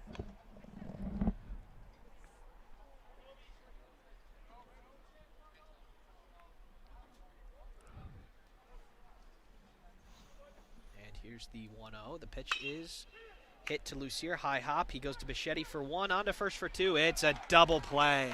So Noviello, right as the doctor ordered, that's the second big double play that he's got after giving up a leadoff single. And just like that, 2 up, 2 down for Hartford. Yeah, it took a heavy bounce on the turf there, but Third baseman, number 6, Lucier played that nicely. Lucier played that nicely. Calm, cool, and collected, converted 2. Just like that, 2 outs. So the Fairfield infield has been good at getting the ball out of their gloves and turning it pretty quickly there as Noviello drops a breaking ball in there for a strike. It'll be Martin Chavarria for the 3rd time today for Hartford. He singled in the first inning before flying out to right in the 3rd. This is ripped up the middle. It's a high hop right to Lucier. He fires across the diamond in time for out number 3. So Noviello gets around a leadoff single rather quickly with the double play and the ground out. So at the end of 4, Fairfield lead. At the end of 4.5, Fairfield leads Hartford 11-1. We'll be back for the bottom of the 5th after a short break.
And we're back here, WVOF on YouTube, as Mike Bichetti will dig in here at the Second bottom baseman, of number the 2, 5th inning. Mike Bichetti. Fairfield leads 11-1. Andrew Fairfield scored in every inning so far, and we got a new pitcher for Hartford. It'll be Michael Featherstone.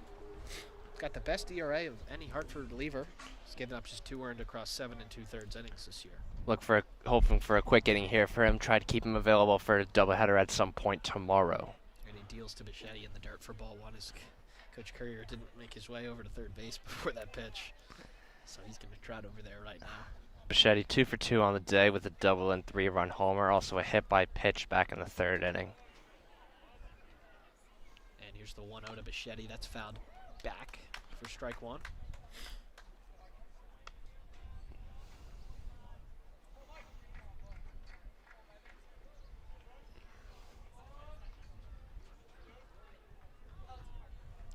Here's the 1-1 from Featherstone to Bichetti. Pretty normal defensive alignment so far. That's going to be in there for strike 2.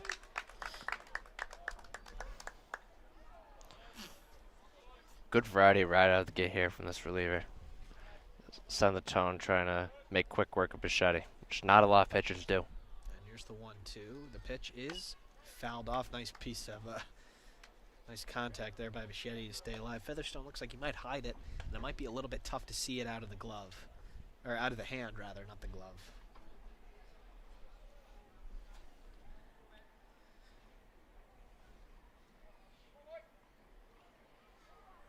And here is the pitch. That's a breaking ball. Nearly drops it in there for strike 3, but it's just going to be high. So that makes the count 2-2.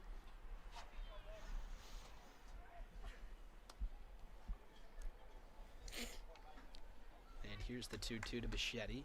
Pitch is very close to being strike 3. That'll make a full count. Got some velocity on that. Yeah. Hartford's been lacking for the majority of this game up until that point. See Bichetti took a half step towards the dugout, maybe thinking he was going to get punched out there, but he doesn't. And here's the full count. That's ripped into right field. It's a base hit. So pretty professional at bat there by Bichetti. Fell behind early, took some close pitches, and poked that one into right field. That's why his average is in the 380s, and he gets another single. Number 5, Noah Lucier. Now Noah Lucier will come in for the Stags. Good day for the Fairfield shortstop. He's 1 for 3 on the day. Single in the second inning and did come around to score. And here's the pitch. That's low for ball 1.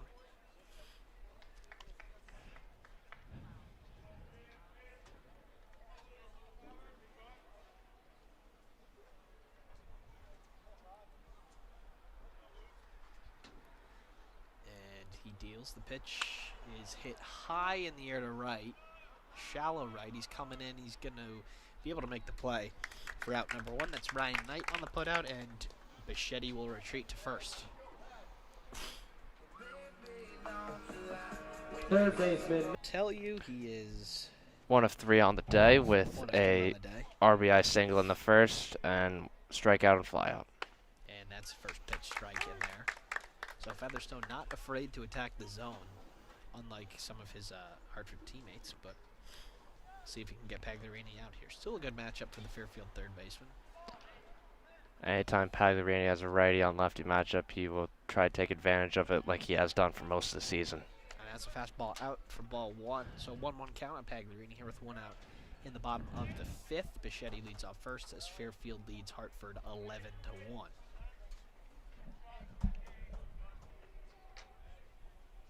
Here's the pitch. That's low for ball 2. And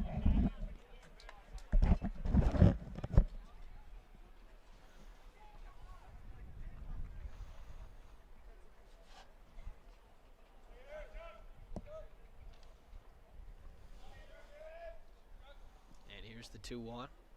The pitch is a breaking ball. That's in there for strike 2. Pagliarini thought that one was in, but had just enough break to reach the edge of the right side of the plate, so it's 2-2. He's been able to drop that breaking ball in there for a strike, which has to make you think a little bit. Here's the 2-2. Fastball right to the second baseman. Double play ball. He flips to short for 1. On to first for 2. Oh, no. Pagliarini beats it out. So, nice hustle there by the Fairfield third baseman, as Hartford only gets 1 out on the fielder's choice. That's a 4-6 fielder's choice if you're keeping track. And he reaches just in time. And he'll get Bergevin another at-bat.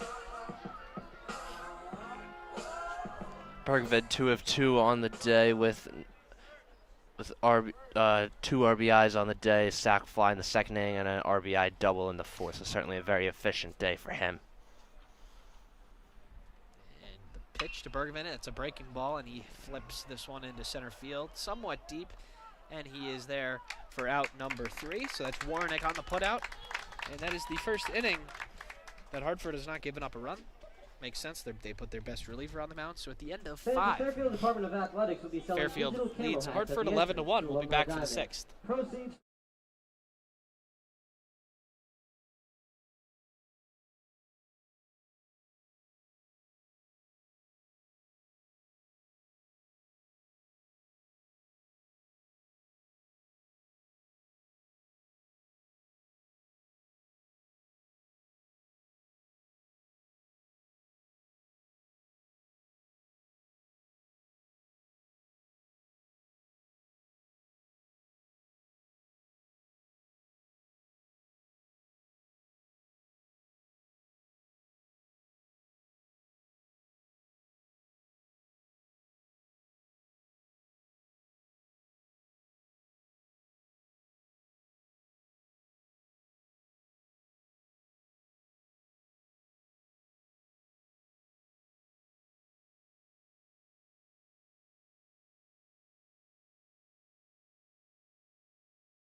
And we are back here, WVOF And on leading off the YouTube. first baseman, number 12, Noah Rivera. And coming in to catch for Fairfield will be AJ D'Onofrio. He'll take the spot of Ethan Hibbard. And Noviello's still in for the Stags, and he'll deal to Noah Rivera, the first baseman. That's in there for strike one.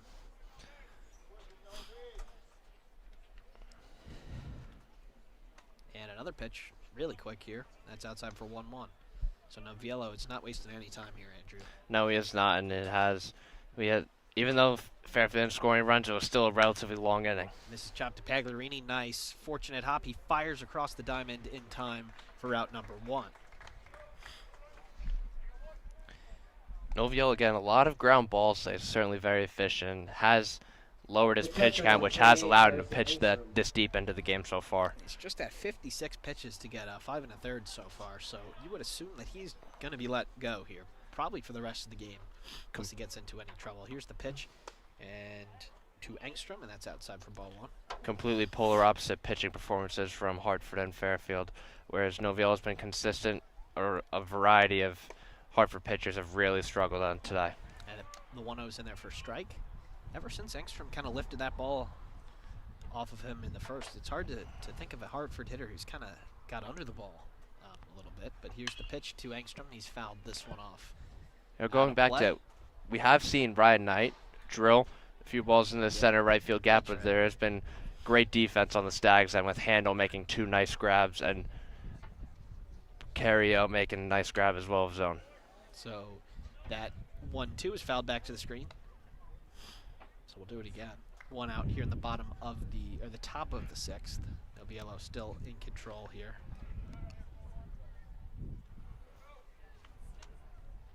Breaking ball fouled off.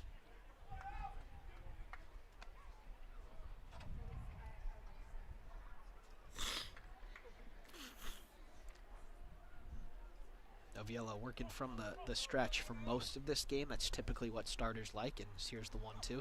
This is ripped up the middle. Lucier can't get a piece of it. He's going to not end up throwing. We'll see what the scorekeeper does with that one. It looked like it was hit pretty hard. And I believe a hit has been put up on the board. So there's a single for Harrison Engstrom, and now Ryan Melendez digs in.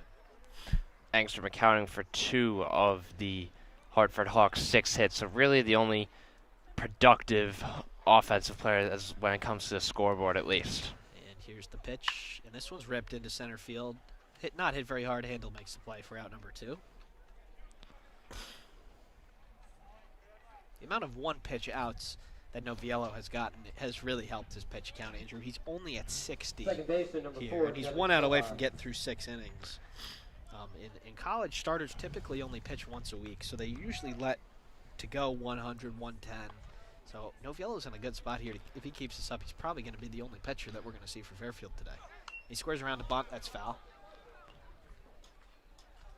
Noviello really lives off the ground ball and fly ball outs. You know, he's not the biggest strikeout guy. He doesn't have that blazing fast velocity that the fans love to see. However, he is efficient at the end of the day. Efficiency and outs are what you need to be a good pitcher in college baseball.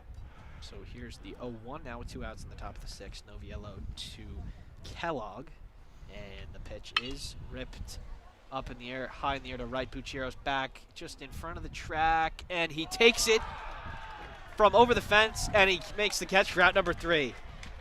So Hartford does lift the ball a little bit in that inning, Andrew, but they have nothing to show for it. Bucciero, I think, takes away a home run. That was a phenomenal catch. It looked from our angle that it was going to go over the fence, but it doesn't matter because it went into his glove for out number 3. Yeah, and the wind was definitely carrying that ball at the moment. However, Bucciero with another tremendous outfield play, keeping the Hartford Hawks off the scoreboard. And that is the shortest distance to a home run at our park here at Fairfield to right center field. Bucciero tracked it the whole way, always looked like he was going to make the catch, and took it from over the fence for out number 3. So at the end of 5.5, Fairfield in control. They lead Hartford 11-1. We'll be back for the bottom of the 6th.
And we're back here, WVOF on YouTube for Fairfield baseball. At the end of 5.5 innings, Fairfield in control. Andrew 11-1.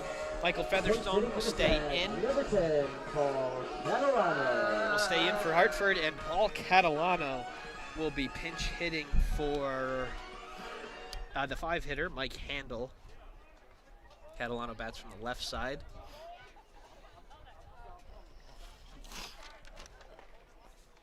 Paul Catalano hitting .250 on the year, relatively small sample size with only 20 at-bats. However, he is slugging .300 and has 2 RBIs on the season. So that is a ball. First pitch from Featherstone to Catalano. Catalano we've seen a couple times as a late defensive replacement, but he's had limited starts. He bats from the left side here of Featherstone. Here's the 1-0. This pitch is nubbed in the air to the third baseman, and he puts it away for out number 1. So we're assuming that unless there's some sort of big defensive realignment, that Catalano will take over for Handel in center field. Right fielder, number 17, Matt Bucciero.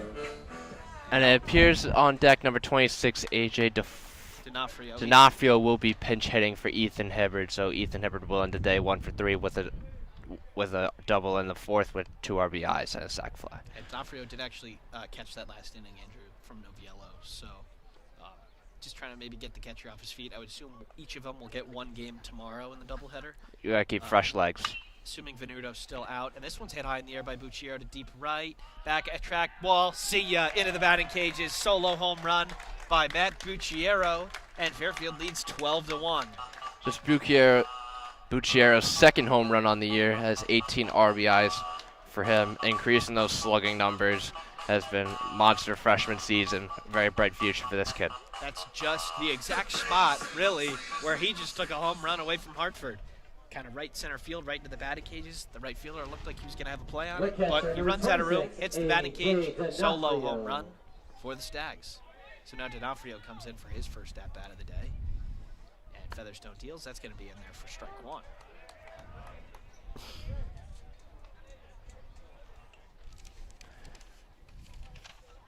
Appears number 20, Tyler Kipp, will be pinch hitting for Griffin Watson after D'Onofrio ends his at-bat. So that'll be up for ball 1 to D'Onofrio. Kipp will take the designated hitter spot from Watson. Watson coming back from an injury. You can see why they want to take him out of the game. And swing and miss by D'Onofrio. So that makes it count 1 and 2.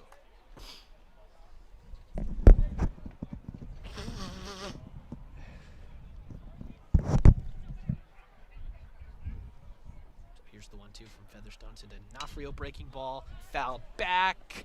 Doesn't get over the fence. It doesn't.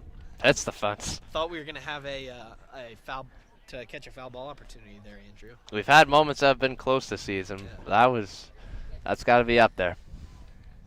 So we'll do the 1-2 again here with 1 out in the bottom of the 6th. Fairfield in control over Hartford. They lead 12-1. They get 3 outs next inning without giving up 1 or 2 or more runs. And D'Onofrio smokes this one deep to right field. This ball is way out of here, and it's 13-1. One hop off the asphalt there by the townhouses. And my goodness, Andrew, Bucciero's looked like it was a little bit of a wall scraper. Bichetti's just gets out of center. But that was about as of a no-doubter as it gets. D'Onofrio do it right away. A now-doubter on the 6th block. That counts for D'Onofrio's 2nd home run of the year and his 5th RBI, and that was an absolute moonshot. 2nd home run given up by Featherstone. So it's 13-1 now, Fairfield in the bottom of the 6th. And then Tyler Kipp will get his first at-bat of the day, like Andrew said before. Number 20, Tyler Kipp. He will be in there for Griffin Watson for however long this game lasts. Now the rule, from what we can understand, is that if Fairfield does get 3 outs in the 7th inning without giving up 3 or more runs, this game will be over by the run rule. So we'll see if Tyler Kipp can get a chance for a hit here. And the pitch from Featherstone, that's outside for ball 1. Appears Fairfield is rolling out their bench now, getting some guys now involved as number 6, Nick Storino will be pinch hitting for Ryan Strollo on deck. So we've seen Storino in there quite a bit, Andrew, while Watson was out. And Kip rips it to the shortstop. That's a nice play. He flips over to first in time for out number 2. So a really good play there by J.J. Ramatzik for out number 2. And now it'll be Nick Storino who will dig in. He will take the 9 spot, and he will take left field, most likely for Ryan Strollo. Nick Storino has been a consistent starter for Fairfield. He's hit .295 with 3 home runs and 25 RBIs. Here, coming off the bench today, interesting to see his approach now. So the umpire changes the spot on the lineup card here. Fairfield leads 13-1 here in the bottom of the 6th. We got a lefty up in the bullpen here, but I assume Noviello is probably going to be allowed to try and finish this one out. But Hartford's got to get one more out here as that first pitch is inside for ball 1, all the way back to the screen. That being said, if Storino gets on base, Luke Namora, the freshman, will be pinch hitting for Bichetti after a fine day from the plate. And the pitch is inside again to Storino. He's had to do a little bit of gymnastics there to get out of the way from being hit by that pitch. So the count's 2-0. Featherstone on to Storino. 2 outs here in the bottom of the 6th. And the pitch is high in the air and over our heads for a foul ball for strike 1. Lost that one in the sun for a second.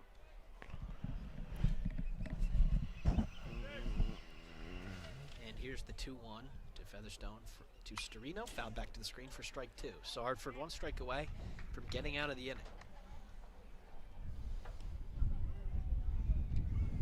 So we'll see if, the on-deck circle doesn't count. So we'll see if Storino does get out here, whether Bichetti will still stay in the game. And here's the pitch, swung on and missed. So that's a strikeout by Storino. And at the end of 6 innings, Fairfield leads Hartford 13-1. And due to the run rule, this could be the last inning here by the Stags. We'll be back for the top of the 7th.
The right fielder, number 9, Ryan Knight.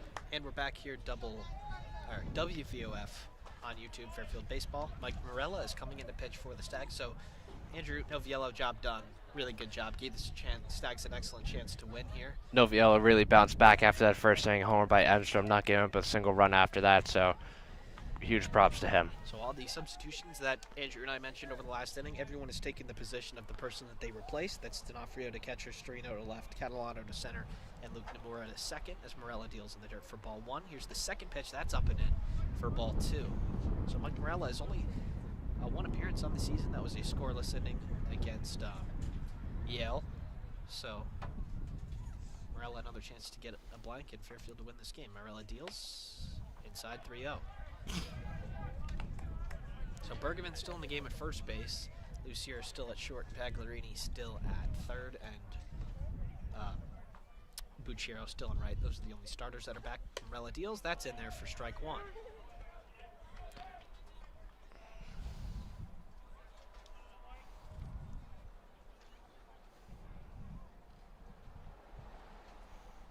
And here's the 3-1 by Morella. That's just outside for ball 4, so a leadoff walk for Ryan Knight. And now coming to the plate will be the shortstop, J.J. Ramatzik. Ramatzik made that nice play at shortstop there for the second out of the last inning. And Ramatzik on the day. 0 for 2 with a strikeout looking and a double play. So Morella deals. That's swung on and missed. And it goes back to the screen. Was that? And the runner's going to take second here, but I guess that was not fouled off. So Knight takes second here with nobody out in the top of the 7th.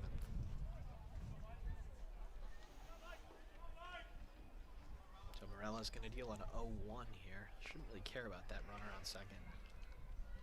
And the pitch in the dirt for ball 1.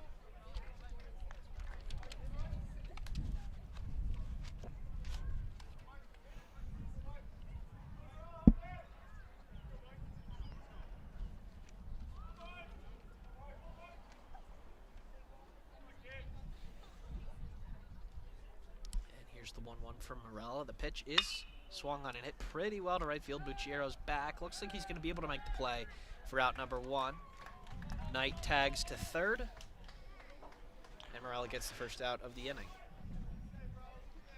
Hit as far as you could go in that right field wall, given it is the shortest part of the ballpark. But nice read by Bucciero, though, as he has done all game. And that was more to right center, Andrew, which does kind of tilt out a little bit right by our MAC titles there. In our NCAA tournament appearances. That's a little deeper, but kind of where Bucciero is now, kind of with the batting cage is the shallower part. This one's hit well to left field. This ball is high. It is far. It is gone.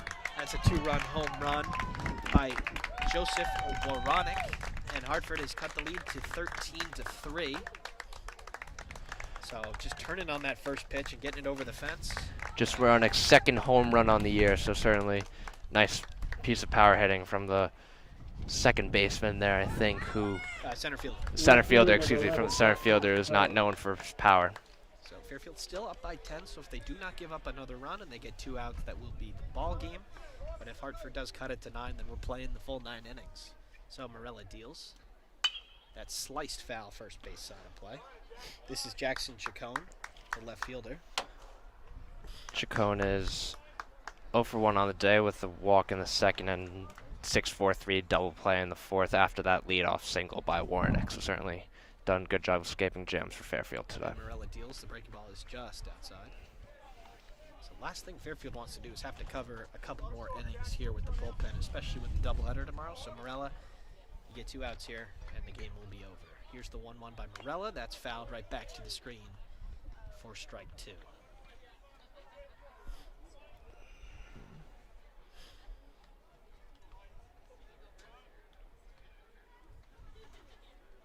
Couple people getting up in the Fairfield bullpen. Hopefully they don't have to be used. Here's the 1-2 by Morella. Breaking ball just high for ball 2.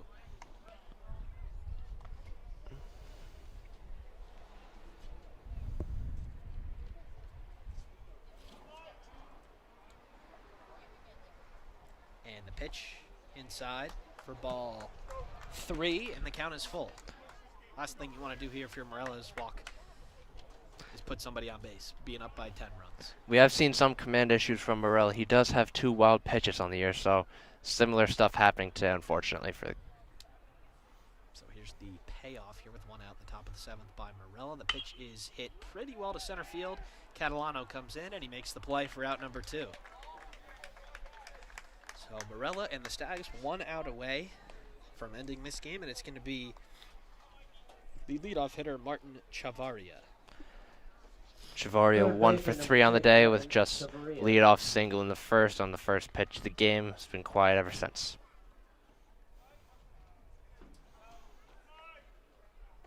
So Morella deals. The pitch is get breaking ball in there for a strike.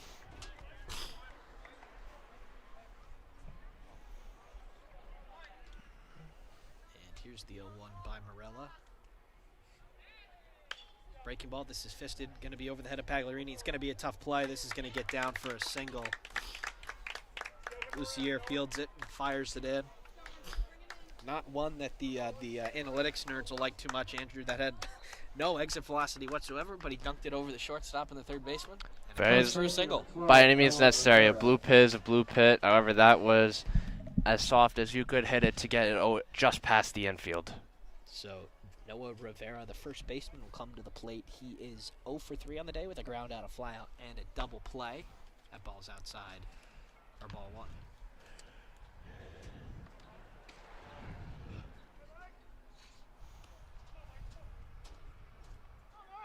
And the pitch is way outside for ball 2. And D'Onofrio is going to go to the mound, check on his pitcher. 13-3 is our score. Fairfield 13 runs on 12 hits and 1 error. Hartford with 3 runs on 8 hits and 2 errors. So not a bad offensive day overall at Hartford. It's just Fairfield has been the better offensive team, as Hartford has put up 2 runs this inning. So certainly not going down without a fight. So Morella leans in for the sign, the 2-0 here. A lot of times after mound visits, you see a pitcher drop in a breaking ball. We'll see if my prediction can come right here. He's down 2-0. And the pitch is a fastball up. So, no, I was wrong on it being a strike and it being a breaking ball. And the count's 3-0. This is not something that you really want to do if you're Fairfield here. Especially with Engstrom coming up, who already is 2 for 3 on the day. And that 3-0 is in there for a strike.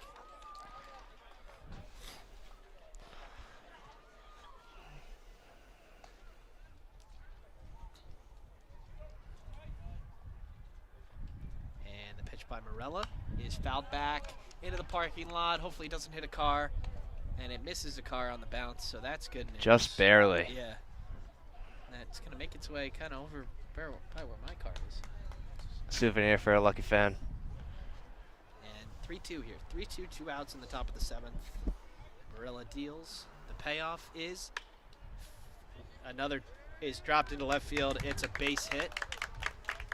So another exit velocity, not another one that was super high exit velocity, but he drops it right in like a wedge into left field, and it's another hit. And coming to the plate for Hartford is Harrison Engstrom. That's 2 back-to-back hits where the ball has just not been hit hard. However, it just gets over the head of Pagliarini. So Hartford's got Pinch that hitting run. number 8, Antonio Goldie. So Fairfield, or Hartford, that runner on second, kind of represents this game, whether it'll last the full 9 innings or it'll end right here. And Hartford's going to use a pinch hitter. They're going to take their catcher out here, so interesting. But you get it with the doubleheader tomorrow. Want to save his legs a little bit. Fairfield and Morella 1 out away. As here's the pitch by Morella to the pinch hitter. That's sliced foul for strike 1.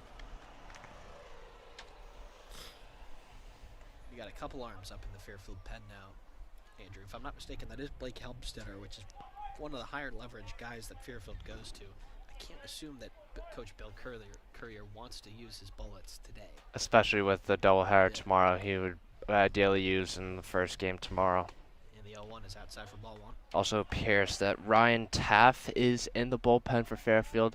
Could use him. He's a mid-late innings guy, can give you 1 inning, very efficient. So if Hartford does score here, look for him to come into the game. So Morella deals the 1-1. Swung on a miss. Nice breaking ball there for strike 2. So Hartford down to their final strike here.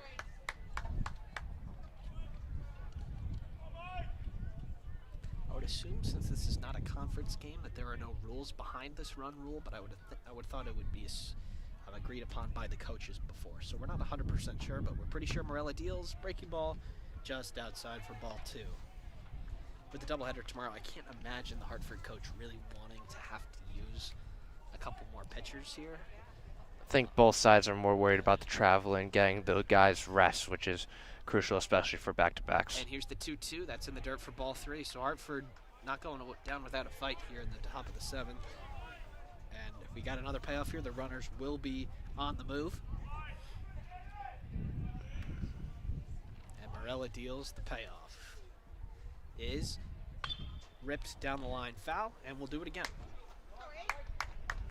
Yeah, Morella really has had to work for his outs. Already, that was just his 24th pitch. Certainly not ideal for a reliever. Anytime a reliever is in for that long, it is usually due to poor outing or lots of runners on base. Especially in one inning, Andrew, you see that in the pros all the time when they get 25, 30 pitch innings. That's when you start to see their difficulty goes down, and he drops a curveball in there, but they're going to call ball 4, so the bases are now loaded, and Hartford is 90 feet away from extending this game, and Bill Courier is going to go to the bullpen here.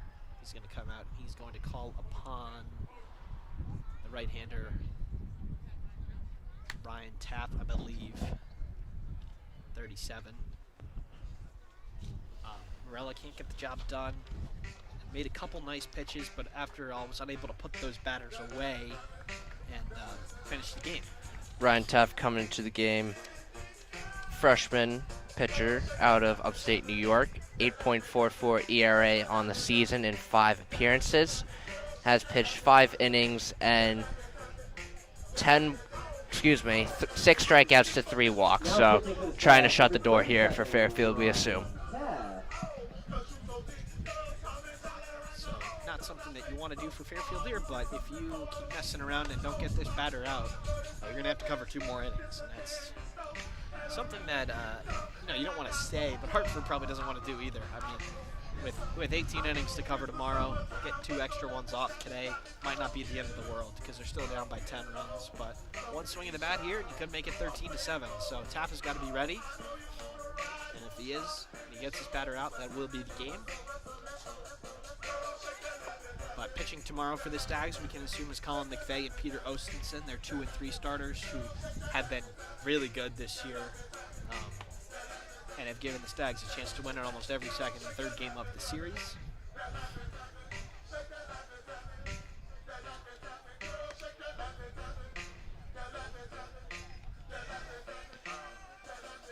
Bases loaded here, so Hartford really made the pitcher, Morello, work in that inning as he ended with 27 pitches, 2/3 of an inning, and 2 earned runs.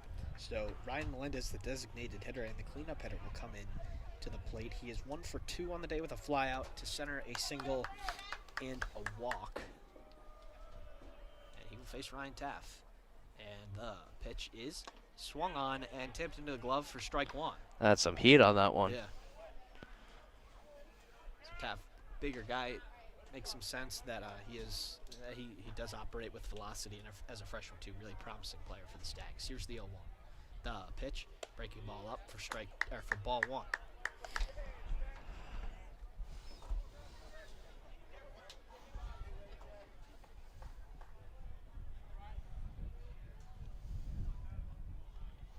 And the 1-1 up, also 2-1.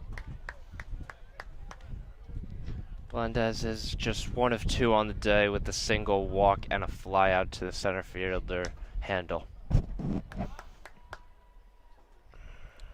if you're Coach Courier, at this point, do you regret taking Nofiello out? He was only in the 60s for a pitch count. And Taft deals, swung on and missed for strike 2, and for at least the 3rd time, Hartford's down to their final strike here. Down the count, Taff is often going to pump up the velocity and use that to get the advantage. 2-2 here. It seems like it's been all fastballs so far, and he's blown the 2 strikes by him. Here it goes. The 2-2 is in the dirt for ball 3, and once again, we'll be doing a full count. The runners will be on the move. really is using that velocity. However, it has not been consistent as Melendez has worked a full count here with the potential of bringing a run. So here's the payoff. Taft to Melendez. Game on the line, or at least this game going the full 9 on the line. Here it is. Outside. Ball 4. And the run will come in. That'll make it 13-4. So this game is going the distance, Andrew. Yes, it is. And though it has been an offensive show the Stags have put on, you know, the pitching has, after Noviello has been a little bit rocky, to admit. There have been a lot of walks. There have been some bloop singles as a result. However, not ideal late innings work here for the Stags bullpen. Now Coach Bill Courier may have to use an additional arm, which he definitely did not want to going into the doubleheader tomorrow at Hartford. So it looks like Elmstead are still up and moving around for the Stags, if I'm not mistaken. Can't see his number from out here, but that looks like him. So now it'll be Devin Kellogg, the second baseman, and he's going to have a chance to knock in a couple runs here with the bases loaded and 2 outs. Kellogg, 1 of 3 on the day. And here's the pitch. Up and in. Buzz in the tower a little bit there for ball 1. Excuse me, I don't believe that is Kellogg. I believe that is a pinch hitter, Jeremy Mangiamelli. That's weird because they didn't announce it over the PA. Yes, the PA announcer was not in correlation with that one. We are just noticing that here from our spot here. Swing and a miss for strike 1. That is number 24, Yeah, yes. beyond that, Andrew, so Jeremy Mangi comes in, assuming that he'll just take the second place spot of Devin Kellogg. And the pitch, breaking ball in there for strike 2. So 1-2 now here with 2 outs and the bases loaded in the top of the 7th as Fairfield leads Hartford 13-4.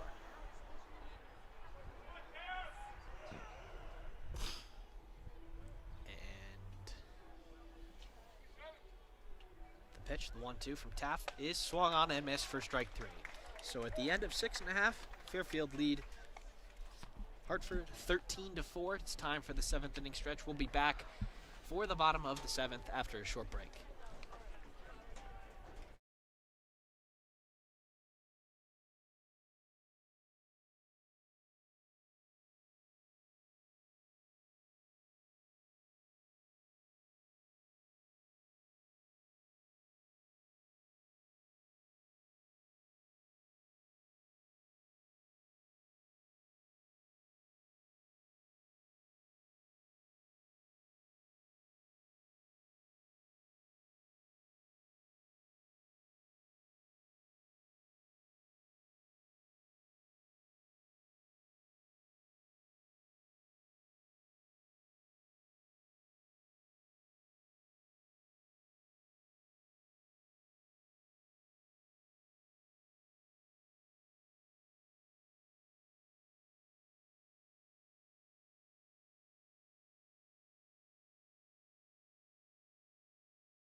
And we're back here, folks. WVOF on YouTube for the bottom of the 7th. We've got a new pitcher for Hartford. It's Luke Rear. Over 13 and a third innings this year, he's given up 12 earned runs. Luke Nomura, the freshman out of Maplewood, New Jersey, has had small sample size, looking to make most of his opportunity here. 1-0 is the count.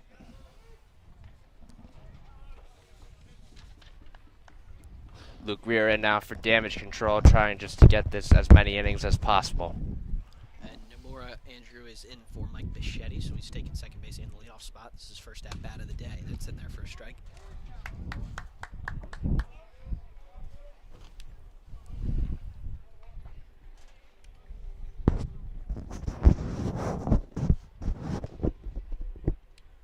And the 1-1 is ripped high in the air to right field.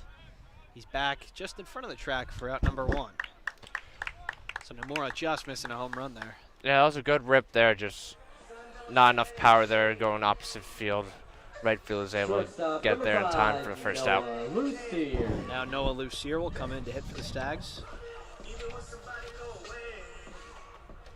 Lucier is 1 for 4 on the day, 2 flyouts, a ground out, and a single, which he came around to score in the second inning. And that pitch is inside for a ball.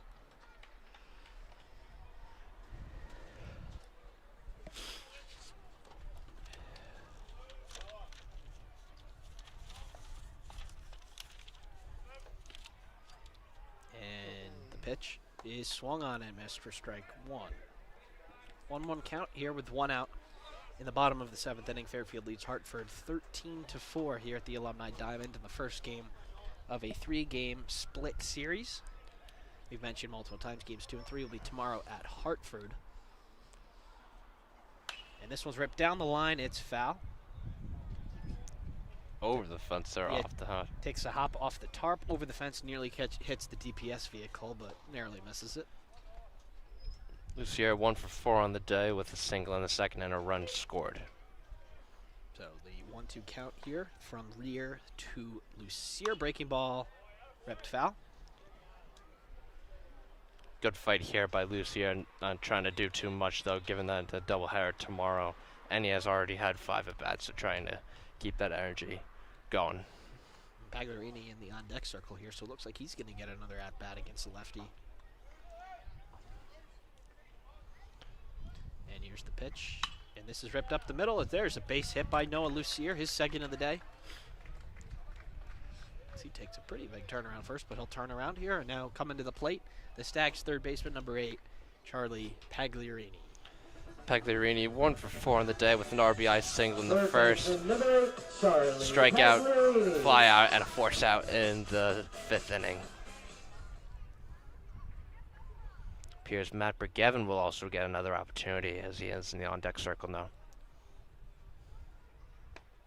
And that pitch is in there for a strike to Pagliarini. Andrew, we've seen Bergevin replaced a couple times defensively, but it's been Pagliarini over to first and then somebody taking his spot at third. But it doesn't look like that's going to be the case today.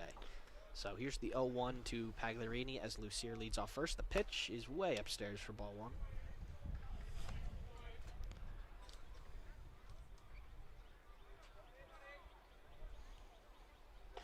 Looks like the lefty, whoever it is, we think it's Blake Helmstetter in the Fairfield pen, is ready to go. He's just kind of standing there. Meanwhile, there is someone in the Hartford bullpen as well. And Lucier's going to take second after the breaking ball is bounced.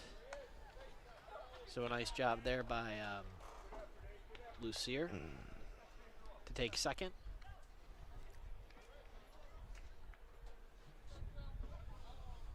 So Pagliarini has the 2-1 count here with 1 out in the bottom of the 7th. And here's the pitch from Rear.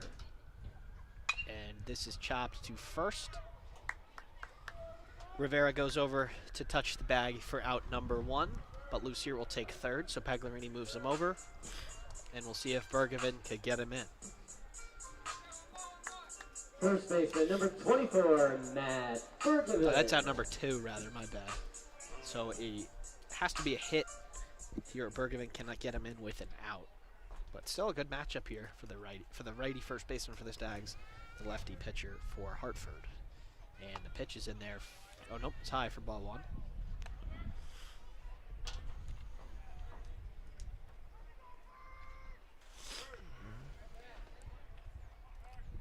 And here's the 1-0 to Bergevin. Lucier leads off third. The pitch, that's in there for strike 1.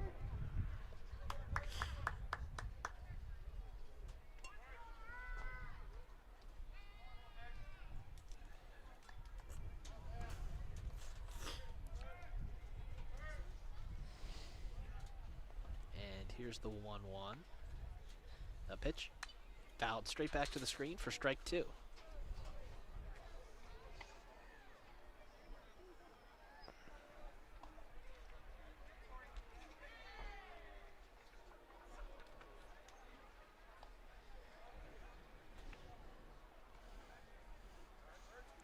So here's the 1-2.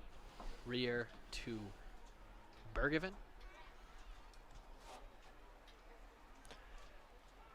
And Bergevin's going to be checked on here. Foul ball off the hands, maybe. Appears favoring, yeah, his left hand, apparently. Coach Courier coming over now. Last thing you want, especially this late in the game, and That's already been decided. Yeah, your star first baseman here. probably expect a defensive replacement, maybe, or shift Pagliarini to first, and then someone off the bench comes third, because I do not think you want to risk losing that type of player. Bergevin has been for a long period of time. Yeah, I would assume the way that the Stags have replaced him in the past is put Dean Ferrara in his spot and moved Pagliarini to first. Ferrara takes over at third. Looks like Bergevin's going to stay in the game here. It also appears that Luke Namora has experience at third base, so shifting him to third and then Dean Ferrara potentially to second, Pagliarini to third would all work in the end, but it appears Bergevin's going to stay in this game. Interesting call there. You'd probably let him finish this at-bat, and then whatever happens here, you, in between innings, you check on him again, and maybe you take him out in between innings. But here's the 1-2. 2 outs here in the bottom of the 7th. The pitch, and this one's ripped into left field. This is going to be a base hit, so Bergevin stays in the game. He makes it a 10-run game, and Bergevin's going to be rounding first, and he'll retreat. So it's an RBI single for Matt Bergevin, and Fairfield has reclaimed their 10-run lead. He looks fun. Yes. Paul on that ball, getting in front of it into left field. And it's an RBI. Here's Paul. Good reaction time, good barrel to bat. Drop it in front of the left fielder for an RBI knock as Lucier comes in to make it 14-4. So Catalano now will get his second at-bat of the game.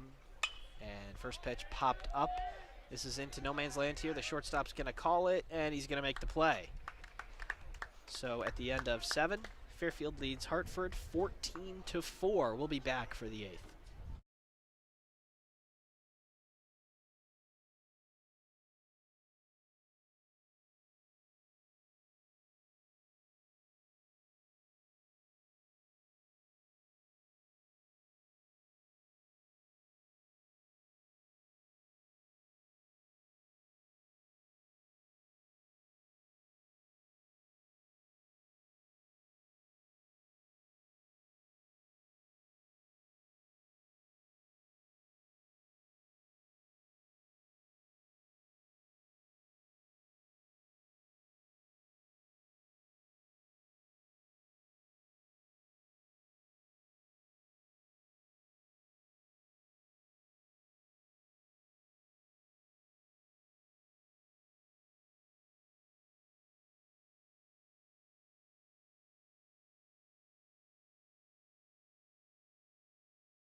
Well, because we're up 10, it would be over. The right fielder, number 9. And we're back here, WVOF on YouTube.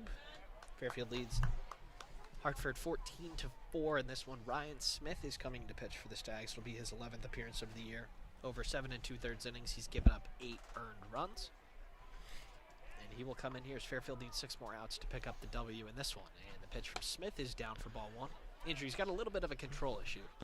He does, and we've seen that throughout the season. You know, this is his 11th appearance, and he has only 5 strikeouts to 11 walks. So certainly has a significant command issue. Try to resolve that sooner rather than later if you're a pitching coach. And there's the 1-0 swung on a miss for strike 1. We mentioned Burgevin had that shake up there before he knocked that RBI single. Burgevin will remain in the game as the fielding alignment for the Stags will remain intact as it was. And here's the 1-1 by Smith. Breaking ball drops it in there for strike 2. Really nice pitch there by the Stags left-hander.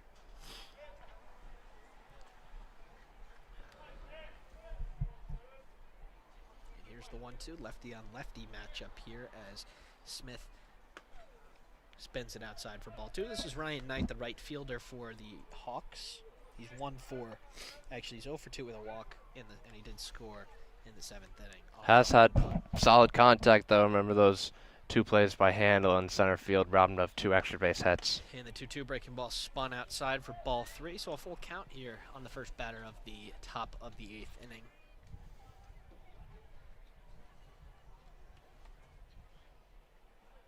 And here's the payoff. The pitch is hit pretty high over our heads for strike 2, or to continue that bat. Didn't see that one at first, but we'll do it again. Here's the second payoff. And the pitch is in the dirt. So right on cue, Andrew walks the first batter.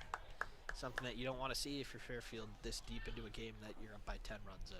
Yeah, and really the bullpen has been shaky to say the least. Certainly doing more work than they need to, or they should be doing, as we've seen extended pitch counts, and that last thing you want to see, especially going into a doubleheader tomorrow, as we mentioned several times. And the first pitch is behind the batter, which is J.J. Ramotzek, and that's ball 1. Now, Andrew, Fairfield are using their relievers who don't see as much action, so these aren't their high leverage guys, but still, this game probably should have been over after 7 innings due to the run rule. But depth is a crucial part of any sport, any professional sport, collegiate level or in the big leagues. But it's in there for strike. Anytime you have to use more guys than you would want, it is not ideal. Fairfield trying to limit the amount of pitchers they use going into the doubleheader tomorrow. And if you do have NCAA tournament aspirations, if you're Fairfield, you play 4 games in 4 days. So these are the types of pitchers that are going to see some action in the game, even though they might not see action in a 3-game series on the weekend. That happened when Fairfield made the NCAA tournament 2 years ago. They just ran out of pitchers when they faced Texas.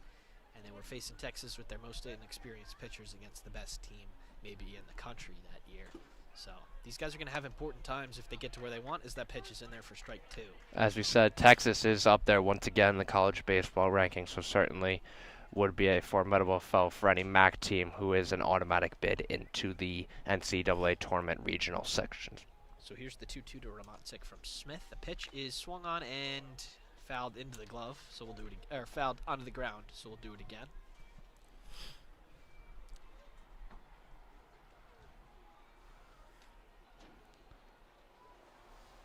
The umpire going out to hand Ryan Smith the ball. A little odd there. Maybe he said something to him about getting set. Maybe might have done something to do with throwing behind him. Maybe. Also, whether intentional or not. It certainly did not look intentional. We've seen the command issues from time to time to know that it was not intentional. But here's the 2-2. He's got a chance to put him away. Can he do it? And here's the pitch. Fouled back. We'll do it again. Ramotzek just got a piece of that. It was outside to the right, just in survival mode right now, trying to extend this game in at bat. He is 0 for 3 on the day. Strikeout looking, a fly out, and a double play. And here's the 2-2 from Smith. The pitch. Swung on and missed for strike 3. Very nice breaking ball there by Smith for out number 1. Helmet almost came off on that one. That's how much he was chasing. Nice bounce back there from Smith after starting 2-0. So Joseph Woronek will come in. He was the one who hit the round tripper against Mike Morella last inning. So we'll see if he can do it again. And the pitch is a breaking ball swung on and missed. Nice block by D'Onofrio to keep it in front.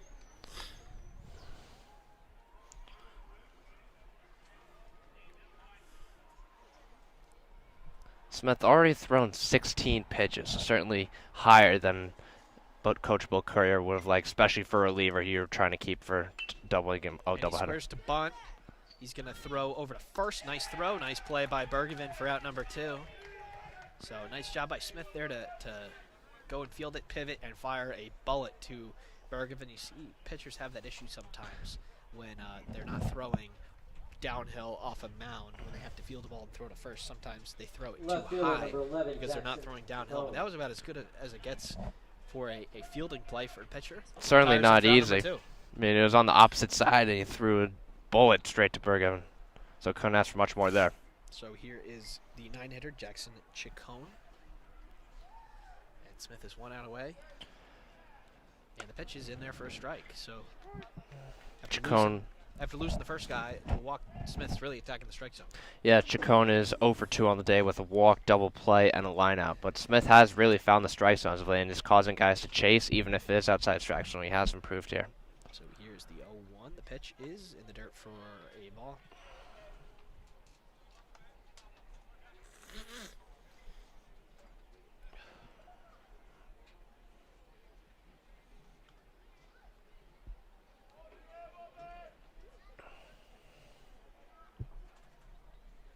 Here's the 1-1 from Smith. 2 outs here in the top of the 8th. That's fouled back for strike 2. And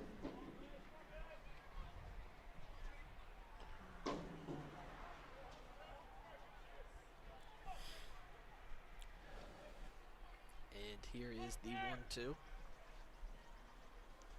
from Smith. Let's see if he goes back to that breaking ball where he got a strikeout earlier in the inning. The pitch is the breaking ball, and it's outside for ball 2.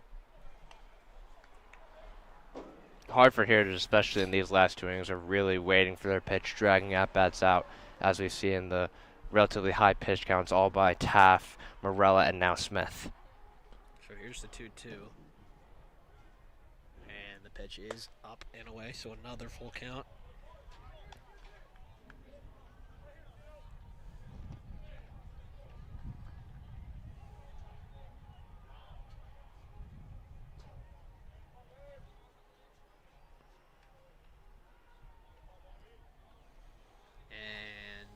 Payoff is fouled back, and we'll do it again.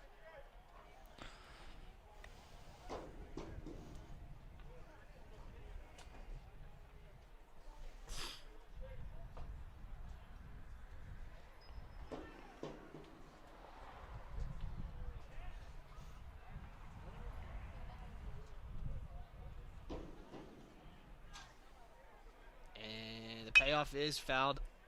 Ooh, fouled off the lacrosse back of the stands there and go all the way back to the pitcher. Awkward swing there also. It looked like he was kind of hacking at it as if the bat from upward position, but he just got a piece of that to stay alive. Full count. Some people call it an emergency hack. Just staying alive, and we'll do it again. 3-2 here with a runner on second. Fairfield leading Hartford 14-4 here in the top of the 8th. Fairfield 4 outs away from picking up win number 19 of the season. Here's the payoff from Smith. And the runner goes, and it's going to be a walk, and the runner takes third. So Smith 2 walks in this inning. He's attacked early. He's gotten ahead early. He just has been unable to put away some of these Hartford hitters. Yeah, and it's been the story this season, honestly, for Smith with command issues, as he's already at 23 pitches. So now, certainly not an ideal outing for Smith. So here is Martin Chavarria, the leadoff hitter for Hartford. He's got a chance to get an RBI. Breaking ball in there for strike 1. Nice frame there by D'Onofrio. Pull that pitch up into the strike zone. Counts 0-1.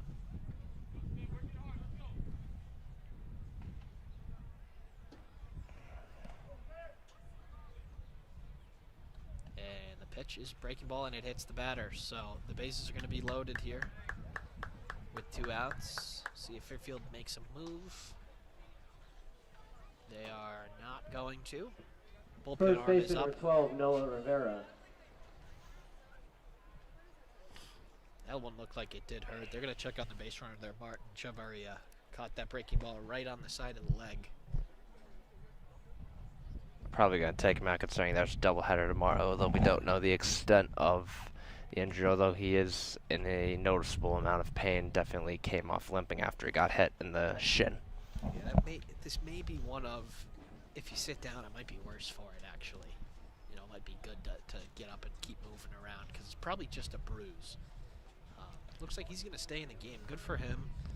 Hopefully he's good to stay in the game. It doesn't look like it looks like he's definitely feeling it, still hobbling around over there, but Those stingers do tend to leave a mark for a good bit after you get hit. And that Smith is a heavy, hard thrower. Certainly we know his velocity is up, although his command may be a little bit inconsistent. So definitely you can see the pain that he is in. so it looks like he's going to stay in the game. The bases are loaded here with 2 outs as Noah Rivera, the first baseman, will come in to hit. He's 1 for 4 on the day with a single. And that's going to be it for Ryan Smith. So he's just going to be able to cover 2 outs. And they're going to make the call to the bullpen. It is going to be a right-hander that we don't see his number yet. So as soon as we do, we'll let you know who it is. Tough outing here for Smith, extending the game.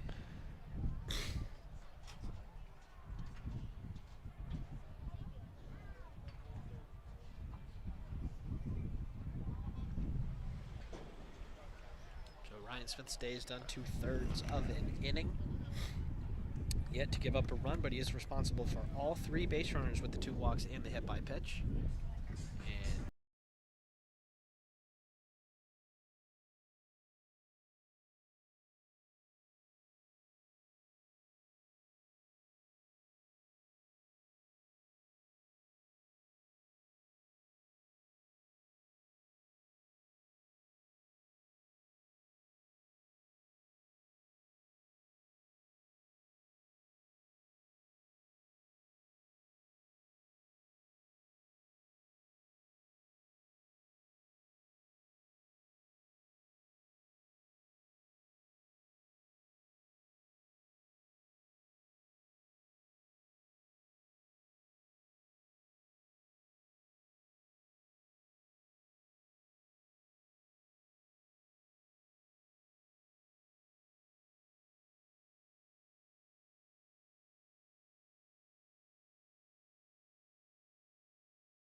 And we're back here, folks. WVOF on YouTube for Fairfield baseball. Fairfield leads Hartford 14-4. We're here in the bottom of the 8th as Matt Bucciero digs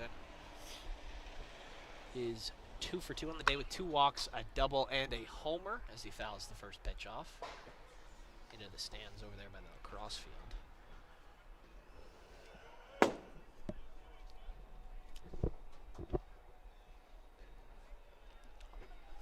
Appears that A.J. Donofrio will remain in the game as catcher as he is warming up in the on-deck circle right now. Yeah, with Venuto out and Hibbard out, Venuto out with an injury, Hibbard out of the game, replaced by Donofrio, and Kip, the other catcher at DH. I'm not sure if Fairfield has another catcher they can put in the game. So he's going to be in there as Bucciero takes for ball 1. Counts 1 and 2.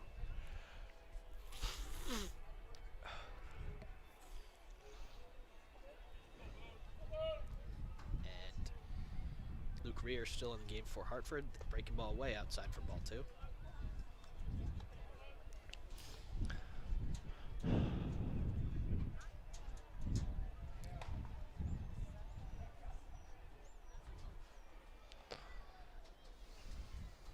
And the pitch by Bucciero is popped, is sliced foul.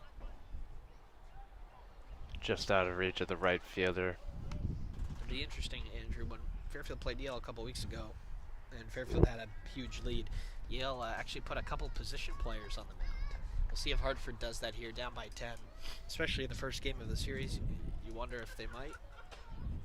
It is certainly a lot more common in the major leagues than it is in collegiate level. However, given this type of scenario, it would not be a terrible idea right now. And the pitch by Buchero's fouled off. Yeah, it was the center fielder for Yale who actually came in and struck out the side. And by no stats that I have seen is he a two-way player. That was the first appearance of his on the mound in college. He struck out the side, so it's pretty impressive there. But counts 2-2 here on Buchero from Rear. And Buchero swings and misses, so there's a strikeout by Rear. And now A.J. D'Onofrio coming into the plate. He smoked a home run in his last at-bat. Absolute no doubter off of about D'Onofrio over the trees onto 6 blocks, so couldn't ask for a much better at-bat there. Trying to follow up with something like that here, hopefully. So lefty on lefty, a tough matchup here for the Fairfield catcher, but he's going to dig in. Here's the pitch. That's up for ball 1.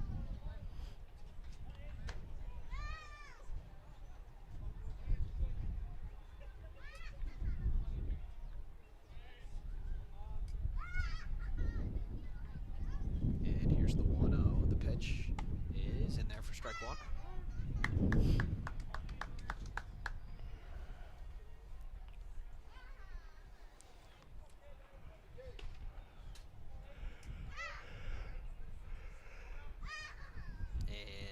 Is in there for strike 2. So perhaps the zone expanding a little bit with the deficit in this game. It's been a long day for all of us here. It's a hot one. It really has been. Can't really blame the umpire for wanting to get out of here a little quicker. It seems to be taking a toll on the players a little bit, as we've seen in later innings. And that pitch is bounced for ball 2.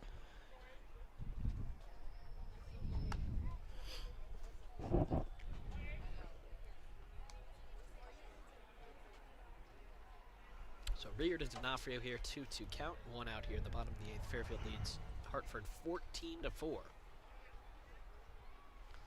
And this pitch is fouled back off the screen, so we'll do it again.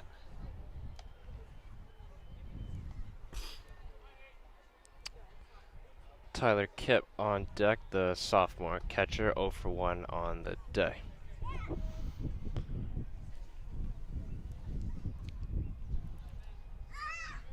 So D'Onofrio takes low for ball 3. So a full count here.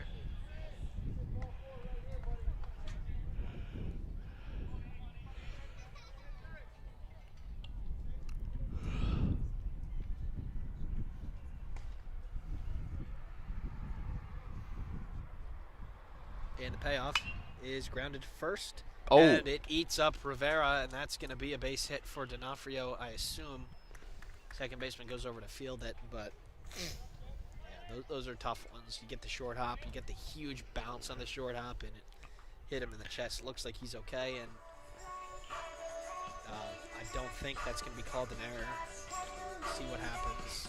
They were at 14 hits before, but Hartford was also at 2 errors. Number 20, Tyler. And it has officially scored a hit. single. Yep. So that is D'Onofrio's second hit of the game, 2 for 2. No doubter homer and an infield single. So now Tyler Kipp will come to the plate. Like Andrew said earlier, he's 0 for 1 on the day. He's got a nice matchup here, righty on left. See if he can make something of it. And first pitch swinging. This is up in the infield. The first baseman calls it, and he makes the play for out number 2. So now coming to the plate will be number 6, Nick Storino.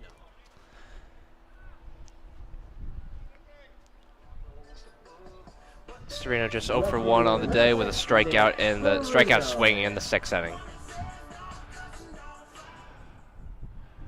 Sure, we'll see Storino tomorrow in one of the 2 games at least. And the pitch swung on and missed for strike 1.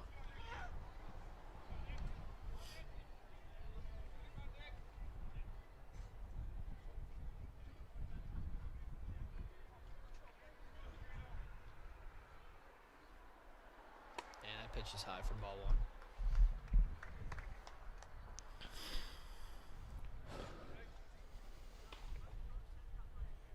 So Rear to Storino here with D'Onofrio leading off first, and the pitch is in there for strike 2. Makes the count 1 and 2 here. Nice pitch, which just touched the outer left side of the plate.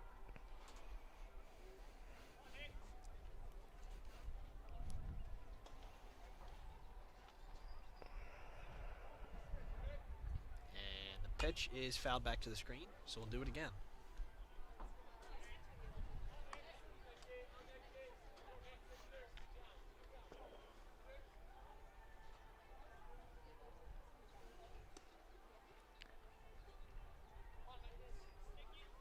Fairfield hitting just 2 for 9 today with 2 outs, so 222 average, certainly not ideal. And this one's hit high in the air to left, not deep. And Ciccone is there to put it away. So at the end of 8, Fairfield leads Hartford 14-4. The Stags 3 outs away from picking up win number 19. We'll be back for the top of the 9th after this.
And we're back here, WVOF on YouTube. Fairfield 3 outs away from winning this game. They're up by 10 here in the top of the 9th. Bo Buckley will stay in the game for the Stags. And a catcher into the Grigoli will be in the game. And the first pitch swinging, and this is up in the air over our heads Didn't hit a car. and into the creek for strike 1.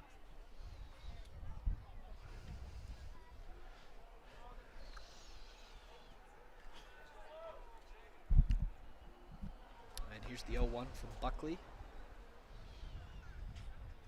The pitch. Low for ball 1.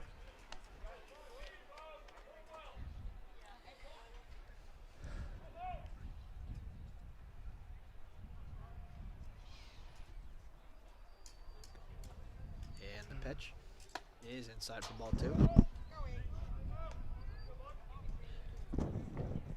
DeGrolli only has a walk on a day in the 7th inning. Come in for the starter, Harrison Engstrom, who did hit that solo homer in the first inning. And here's the 2-1 that's in there for strike 2. Nice pitch here by Buckley. He's 1 pitch away from getting the out.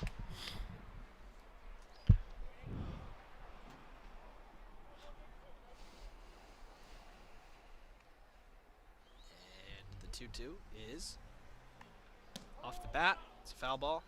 Little check swing. I believe it hit the knob of the bat on the bottom. So close to a hit by pitch, but we'll do a 2-2 again. Fortunate break there, I think, for Buckley. And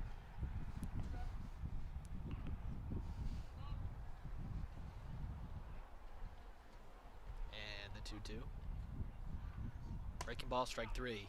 Oh, no. Tough to see where that one was. So it's going to be 3-2. Just waited for the umpire to wind up there, and he never did. So we'll do it full count. And the payoff. There's a fastball there. He gets him swung on and missed for strike 3. Some extra heat on that one. Yeah. After not getting the call on the breaking ball, puts him away with the heater. So Fairfield 2 outs away here as number 10. The DH number 10, Ryan Melendez comes to the plate.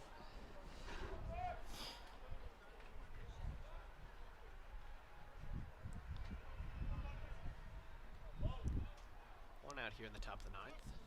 As Buckley deals the pitch. Swung on and missed for strike one. Melendez 1 of 2 on the day with a single and 2 walks, as well as an RBI on that walk in the 7th inning, which extended this game. And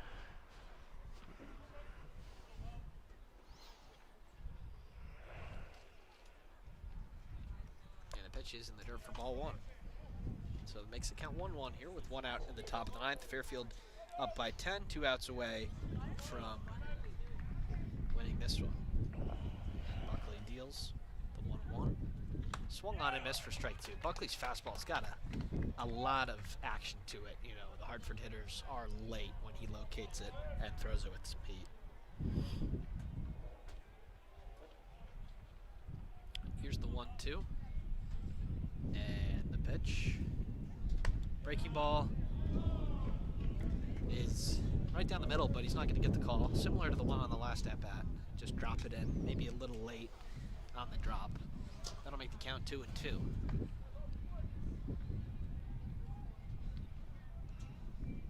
And the pitch is in the dirt for ball 3. So Hartford has really been working at bats here. It seems like every Hartford batter gets 2 strikes on them, whether they walk or then get out. But here's the payoff. 3-2 is his fastball fouled back. Just got a piece of that heater on the left side of the plate. Yeah, when he's gotten to 3 balls, Buckley has kind of dialed up the heater. It looked like Melendez was ready for it there, but still unable to put it in play.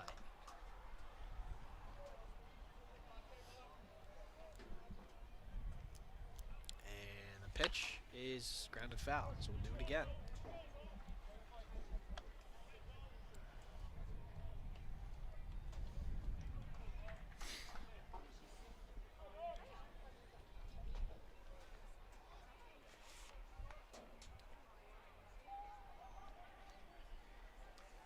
And here's the payoff. Swung on a miss for strike 3. Looked like he may have taken a little bit off that. So he gets him with the off speed. His second strikeout in a row, and Fairfield is 1 out away from winning this one. 1 out away from Bill Courier's 799th career win. Certainly a historic mark and a great accomplishment for him, trying to get 800 this weekend, which would rank 132nd in NCAA history. So the pitch from Buckley is ripped into center field. This is going to get down for a base hit. So that's Jeremy Manji,